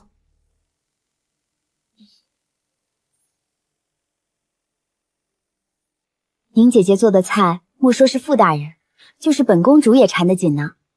昨日我母后听我提起你，还说要尝尝你的手艺呢。能得皇后娘娘垂青，是民女的荣幸。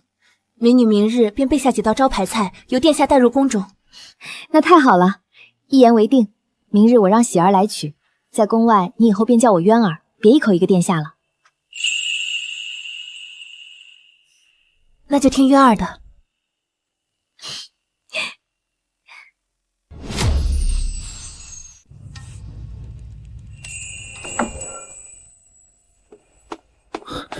宁儿，你没事吧？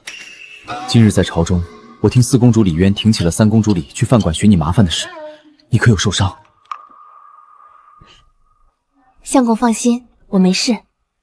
四公主殿下来得及时，三公主并没有伤着我。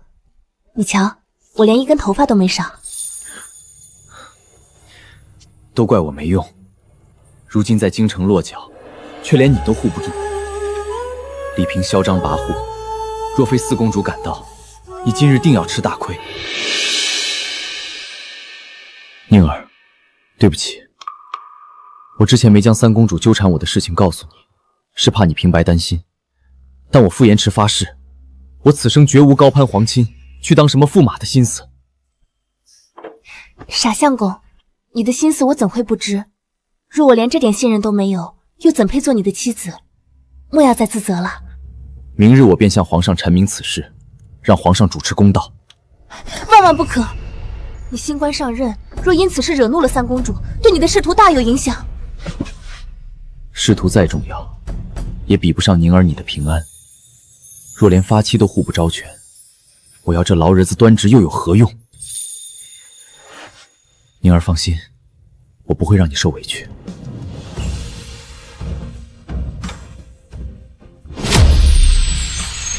启禀陛下，微臣今日冒死进谏，实为微臣家事，亦关乎皇家声誉。昨日三公主殿下带人擅闯内子所开的食肆，不仅砸毁桌椅，更险些对内子动手行凶。竟有此事！李萍这丫头，平日里骄纵些也就罢了，如今竟敢当街去寻朝廷命人家眷的麻烦，简直是胡闹至极。微臣不敢妄言，当时四公主殿下也在场，亲眼目睹了事情经过。微臣深知三公主身份尊贵，但内子受此惊吓，微臣实在心如刀绞。传朕口谕：三公主李萍德行有失，骄横跋扈，即日起闭门思过1个月，不得踏出宫门半步。若再有违犯，严惩不贷。微臣叩谢陛下圣恩，陛下万岁万岁万万岁！三公主殿下，皇上口谕：殿下行事乖张，市井陈行，有失皇家体统，特令殿下即日起在府内闭门思过1月，静心抄写经书，不得踏出府门半步。儿臣领旨，谢父皇教诲。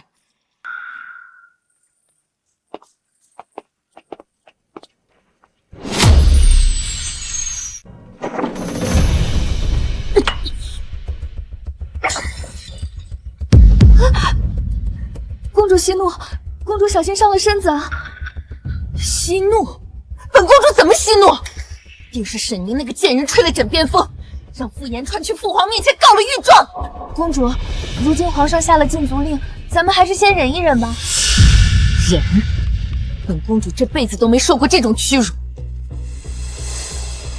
沈宁，你给本公主等着，等本宫出去了，定不会善罢甘休。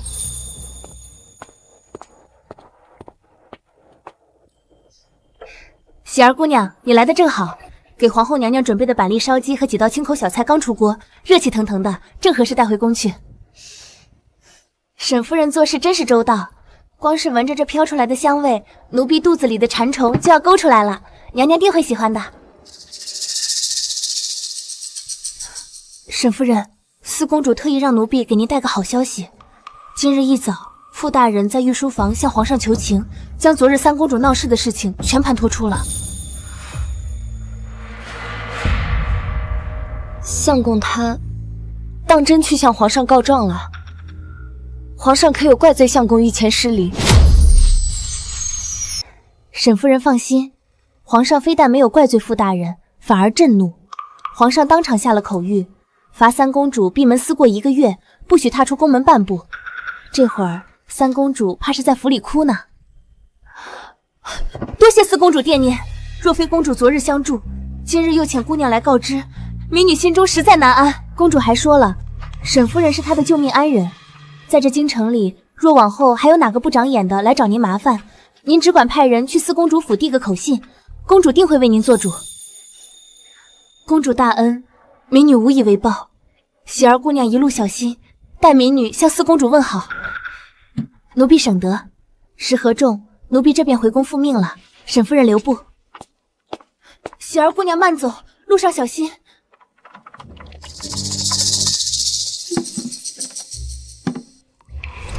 母后快尝尝，这就是儿臣昨日跟您提过的宁记饭馆的招牌菜。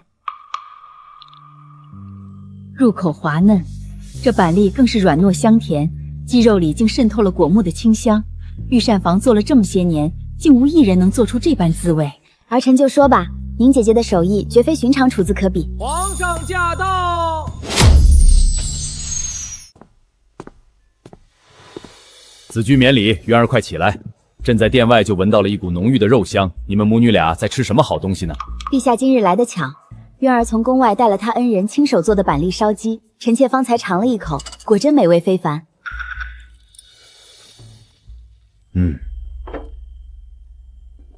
香甜软糯，味道不错，确实比御膳房做的好吃。不过这是何物？朕从未见过。父皇，这个叫板栗，是您姐姐家乡的山野珍品。父皇，做出这等美味的沈宁，不仅手艺好，人品更是没得挑。当初在桃花村，若非他挺身相救，儿臣怕是就见不到父皇了。朕今日在御书房听傅爱卿提起，这位沈姑娘不仅是你的恩人，更是新科状元傅延川的结发妻子。正是，宁姐姐不仅通情达理，更把傅大人照料得极好。他们夫妻恩爱，宁姐姐更是个勤劳本分的贤内助呢。能做出这般有心思的菜肴，可见是个心思细腻、秀外慧中的好姑娘。傅大人娶得此妻，是他的福气。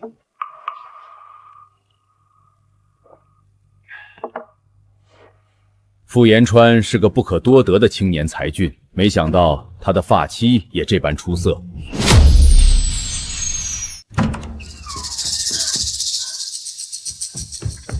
大小姐，天大的消息！奴婢刚才听前厅伺候的丫鬟说，那个傅延川他不仅高中了状元，现在还特别受太子殿下青睐呢。你胡说什么？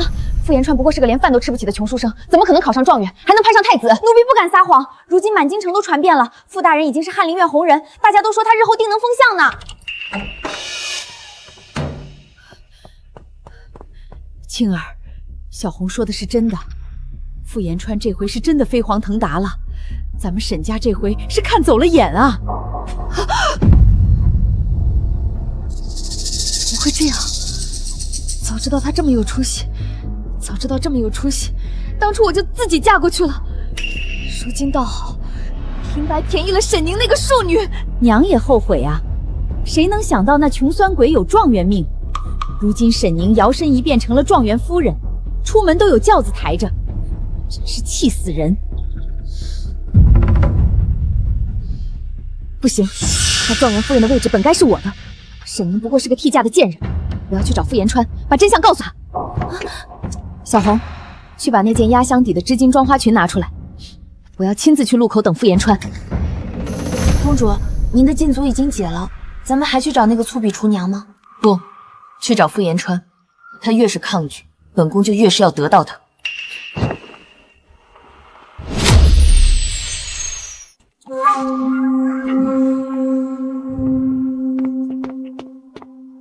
微臣见过三公主殿下，殿下用马车堵住这必经之路，不知有何指教？指教不敢当。傅延川，本公主还以为你娶了什么天仙，原来不过是个满身油烟、长相平平的粗鄙厨婆。内子虽是寻常女子，但在微臣心中却是天下至宝。殿下若只是来羞辱内子的，恕微臣不奉陪。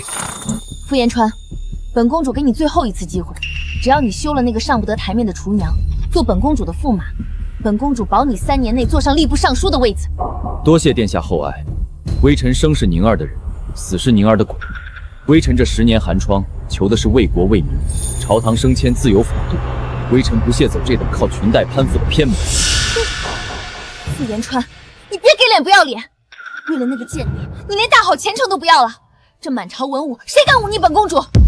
微臣告退。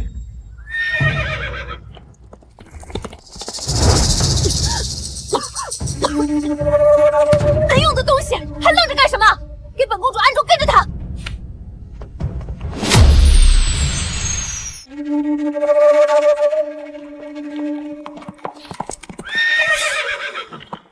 何人拦路？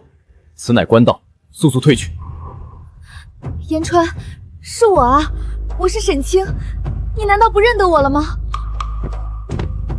沈大小姐，本官与你并无交情，本官的夫人正在家中等候，还请自重。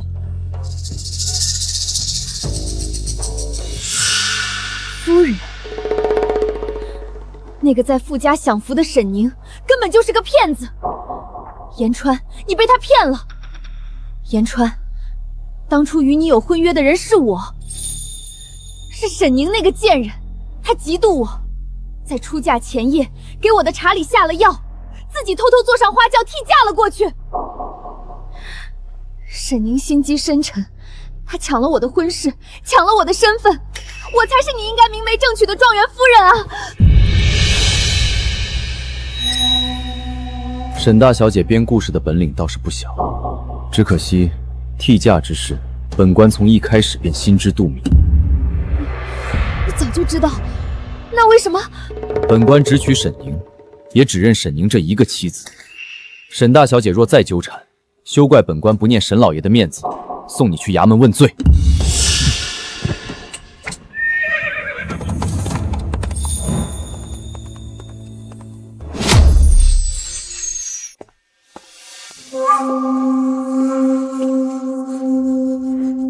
沈宁这个小贱人，凭什么能让傅延川如此死心塌地？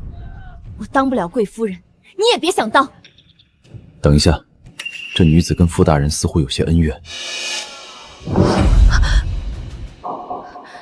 你是谁？挡我的路干什么？三公主殿下有话问你，请随我们走一趟。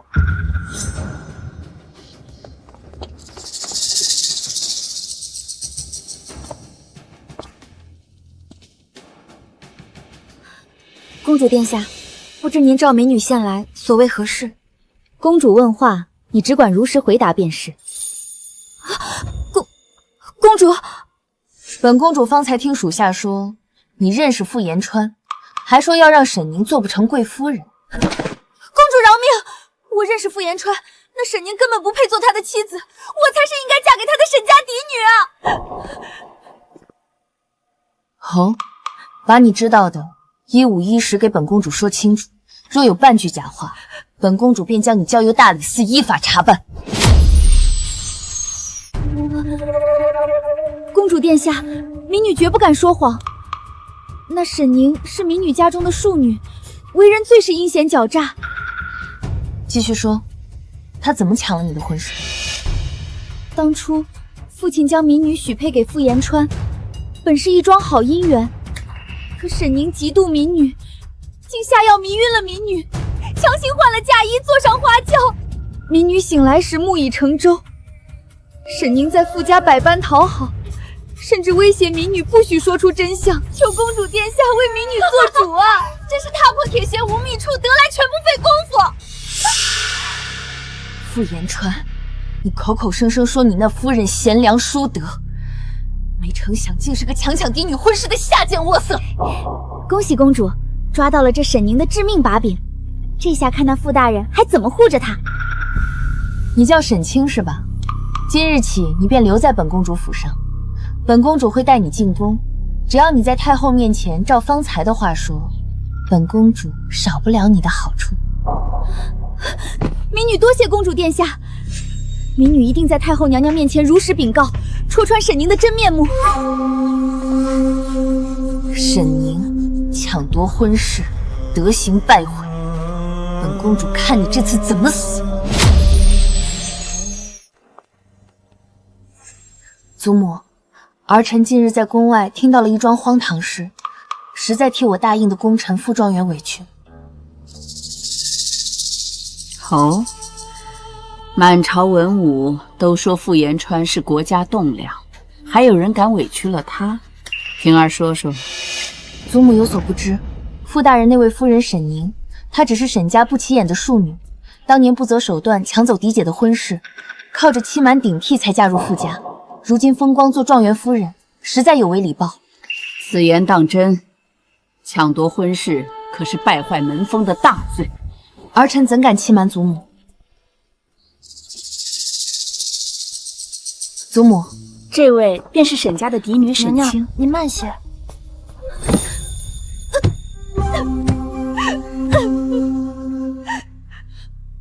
求太后娘娘为民女做主啊！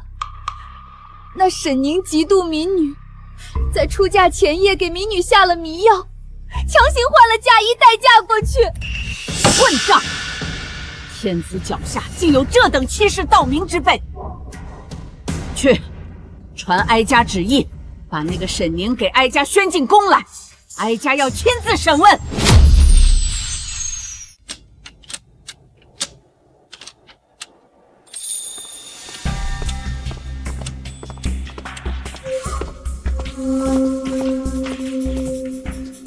沈氏，太后娘娘有旨，传你即刻进宫觐见，不得有误。民女领旨，请公公稍后，民女换身衣裳，便随公公入宫。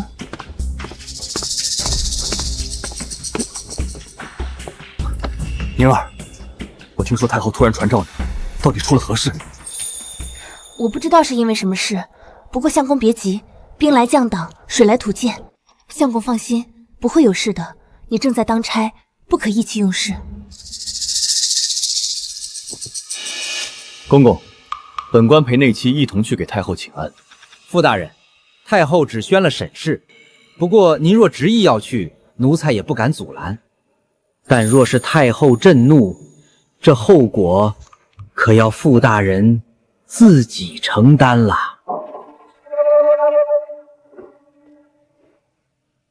多谢公公，必定不会连累公公。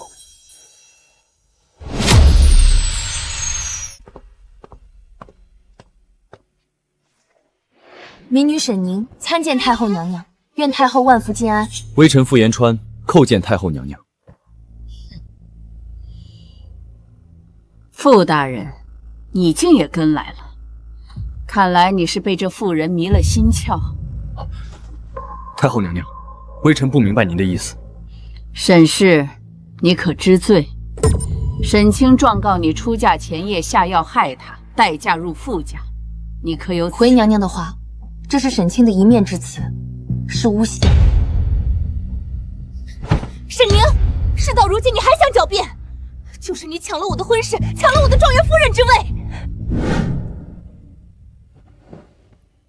启禀太后，微臣家贫，沈大姑娘嫌弃微臣，不愿嫁入傅家，是沈夫人和沈老爷想出了替嫁的法子，让宁儿嫁给微臣。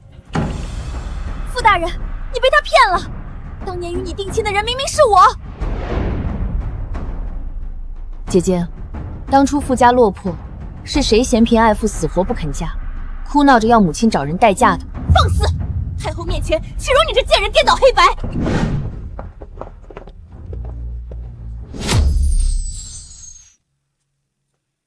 启禀祖母，儿臣已寻到当年经手婚事的媒婆画押证词、沈府旧账与婚书，也请来了沈家夫妇。今日人证物证俱在，是非黑白自有公论。带上来回话。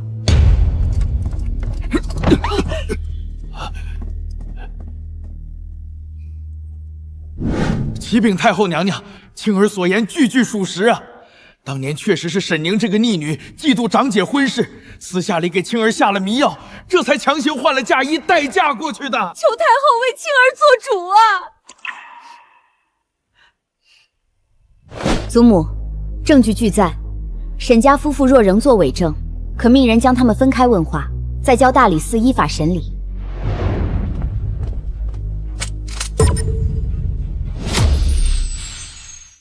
太后饶命！草民说实话，当年傅家败落，是青儿嫌贫爱富，哭天抢地发誓死也不嫁穷书生，草民这才让沈宁替嫁的。你这个软骨头的窝囊废，你在胡说八道什么？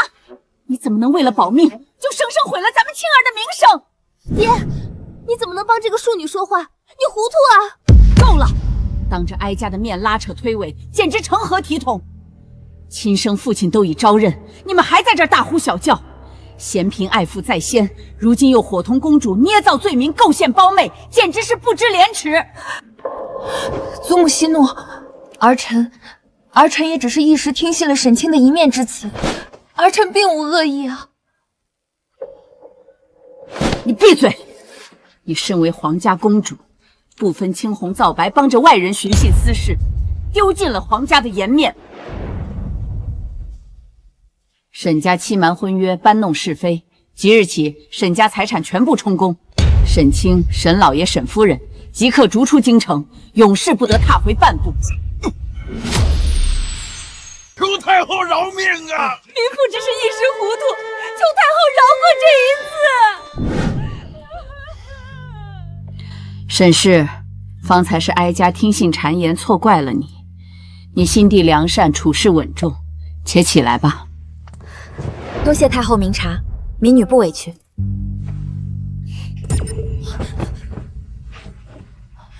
皇祖母，儿臣知错了，儿臣真的只是一时糊涂，被沈清那个贱妇给蒙骗了。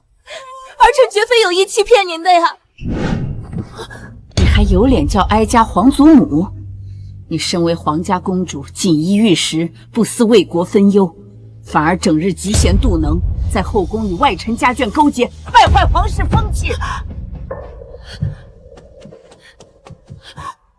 祖母，儿臣是您的亲孙女啊，求皇祖母看在父皇的面上，饶了儿臣这一次吧，儿臣再也不敢了。哀家若再纵容你，这大义的律法尊严何在？传哀家谕旨，3日之内将三公主发配去黔中封地，无诏，永世不得回京。不要啊，皇祖母！黔中乃是穷山恶水之地，求皇祖母开恩，留儿臣在京城闭门思过吧。皇妹，李渊，你快帮皇姐求求情啊！咱们是同胞姐妹，你不能眼睁睁看着皇姐去送死啊！皇姐以后一定好好待你，再也不针对你了。皇姐现在知道我们是姐妹了。当初你派人刁难宁姐姐，甚至想利用沈清毁了傅大人名声的时候，可曾想过皇家颜面？这都是你咎由自取。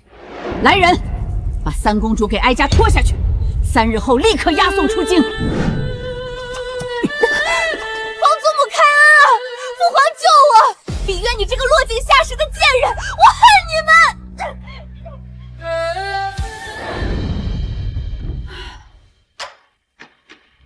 沈氏、傅大人，今日让你们受惊了。沈氏受了这般委屈，却不卑不亢，实在难得。多谢太后娘娘明察秋毫，民女与相公感激不尽。太后娘娘圣明，微臣定当鞠躬尽瘁，以报皇恩。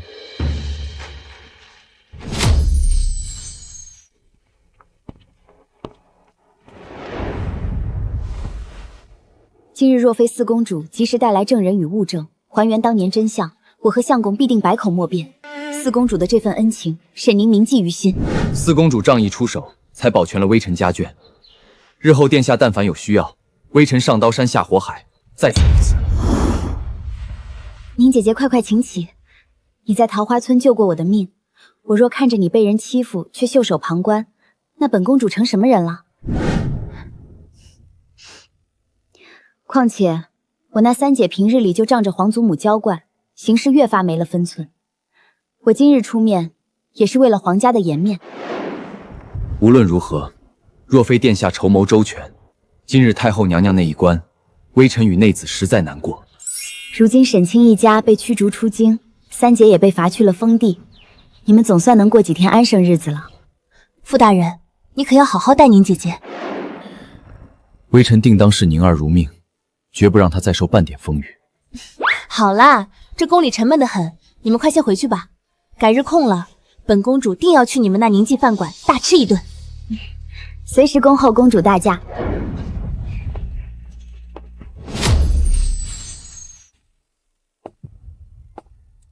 宁儿，喝口温水暖暖身子。今日在慈宁宫，你身子一直在发抖，是不是被吓坏了？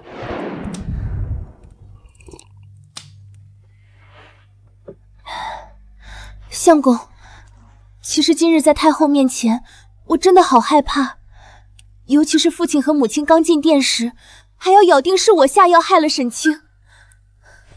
我倒不怕死，可我害怕连累了你。你才刚中状元，要是背上娶了毒妇的名声，你的前途就全毁了。傻瓜，你总是先想着我。是我无能，今日在殿上，竟只能眼睁睁看着你被沈清指责，却无力护你。相公别这么说，你在殿上护着我，我都瞧得真切。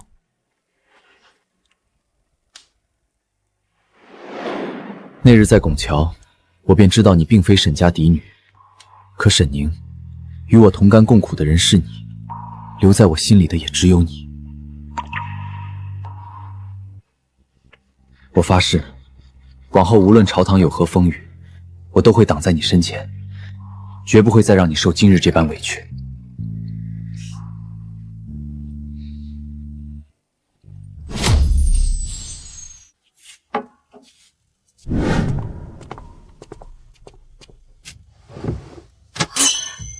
傅老爷、傅老夫人，咱家给二位道喜了。皇上今日胃口欠佳，听四公主说傅夫人厨艺无双，特宣沈夫人即刻入宫备餐。公公，这我儿媳妇不过是个做家常菜的粗鄙妇人，万一做出来的东西不合圣上的胃口，那可是欺君的大罪啊！公公，那次说的极是，圣上吃惯了山珍海味，宁儿那点粗浅手艺，怎敢在御前献糗？傅老爷放宽心，这是四公主极力推荐的，也是皇上亲口下的旨意，莫要耽搁了时辰，快些随咱家入宫吧。宁儿，伴君如伴虎，宫里规矩大，你千万要小心行事，不可有一丝一毫的懈怠。爹娘，你们别担心，我只是去尽本分做几道寻常家常菜，又不是去什么龙潭府学。圣上圣明，定不会为难我一个妇人。爹放心，我心里有数，一定会谨言慎行，平安归来的。冯公公，民女这便随您入宫。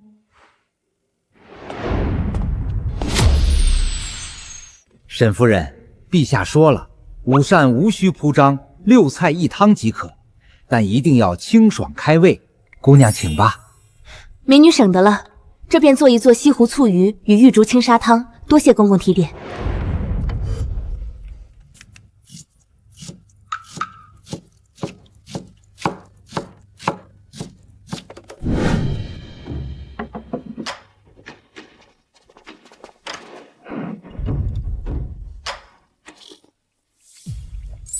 哈哈，妙！这鱼肉入口即化，酸甜适口，竟将朕多日的积食之感一扫而空。这手艺比御膳房那些强多了。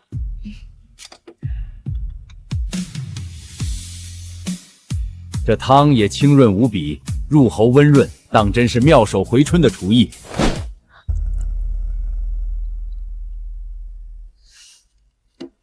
父皇，儿臣没骗您吧？宁姐姐的厨艺在京城可是家喻户晓。您今日吃了她的菜，可不能白吃。哼，你这丫头，倒替旁人讨起债来了。冯公公，去把做出这等美味的沈宁宣进来，朕要当面赏赐。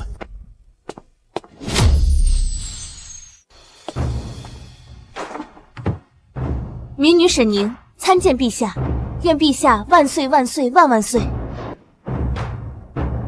沈氏平身。今日这顿6菜1汤甚合朕的心意，你想要什么赏赐，尽管跟朕提。父皇，宁姐姐先前在桃花村舍命救了儿臣，当时她为了不给父皇添麻烦，硬是什么赏赐都没要。今日您可得重重的赏她。你这丫头，倒是帮着外人讨起债来了。不过救了公主，又让朕胃口大开，确实是天大的功劳。沈氏沈宁温婉贤淑，救驾有功，朕今日便册封你为县主，赐号河阳。民女叩谢陛下圣恩，陛下厚爱，民女定当谨记于心。父皇，如此一来，咱们的河阳县主与新科状元郎傅延川在身份上便再相配不过了，省得那些长舌妇总说闲话。元儿说的极是，朕听闻你还在京城开了家宁记饭馆。回陛下，确实是一家小店，承蒙京城百姓厚爱。冯公公，去备笔墨，朕今日便亲自给这宁记饭馆题写一块招牌，保你的小店生意兴隆。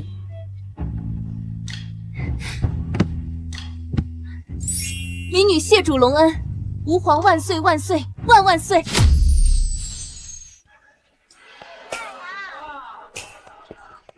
傅大人、县主娘娘，皇上御笔亲题的招牌送到了。来人，快将新招牌换上。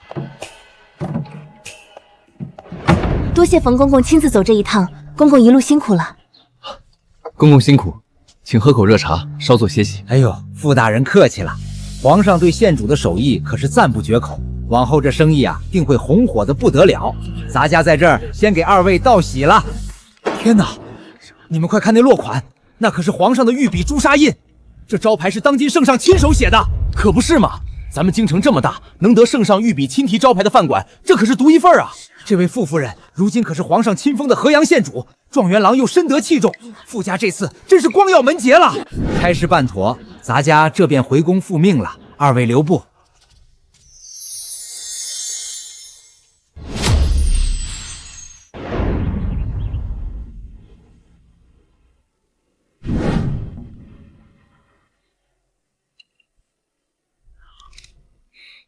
娘子亲手做的桂花糕，味道真是一如既往的好，怎么吃都吃不够。你如今都当上当朝宰相了，怎么在家里还跟个小孩子一样嘴馋？在外人面前我是百官之首，可在你面前，我永远只是那个需要娘子照顾的傅延川。相公这嘴是越来越甜了，也不怕府里的丫鬟听到了笑话你。宁儿，这些年若没有你在身侧支持，我哪能当上宰相？你就是我傅延川的福星。还记得在桃花村时，你每日起早贪黑在小厨房忙碌，那时候日子清苦，我变着法子做些粗茶淡饭，你还总心疼我。如今倒油嘴滑舌了。娘子这可就冤枉我了。只要是宁儿做的，哪怕是白水煮面，也是这天底下最好的美味。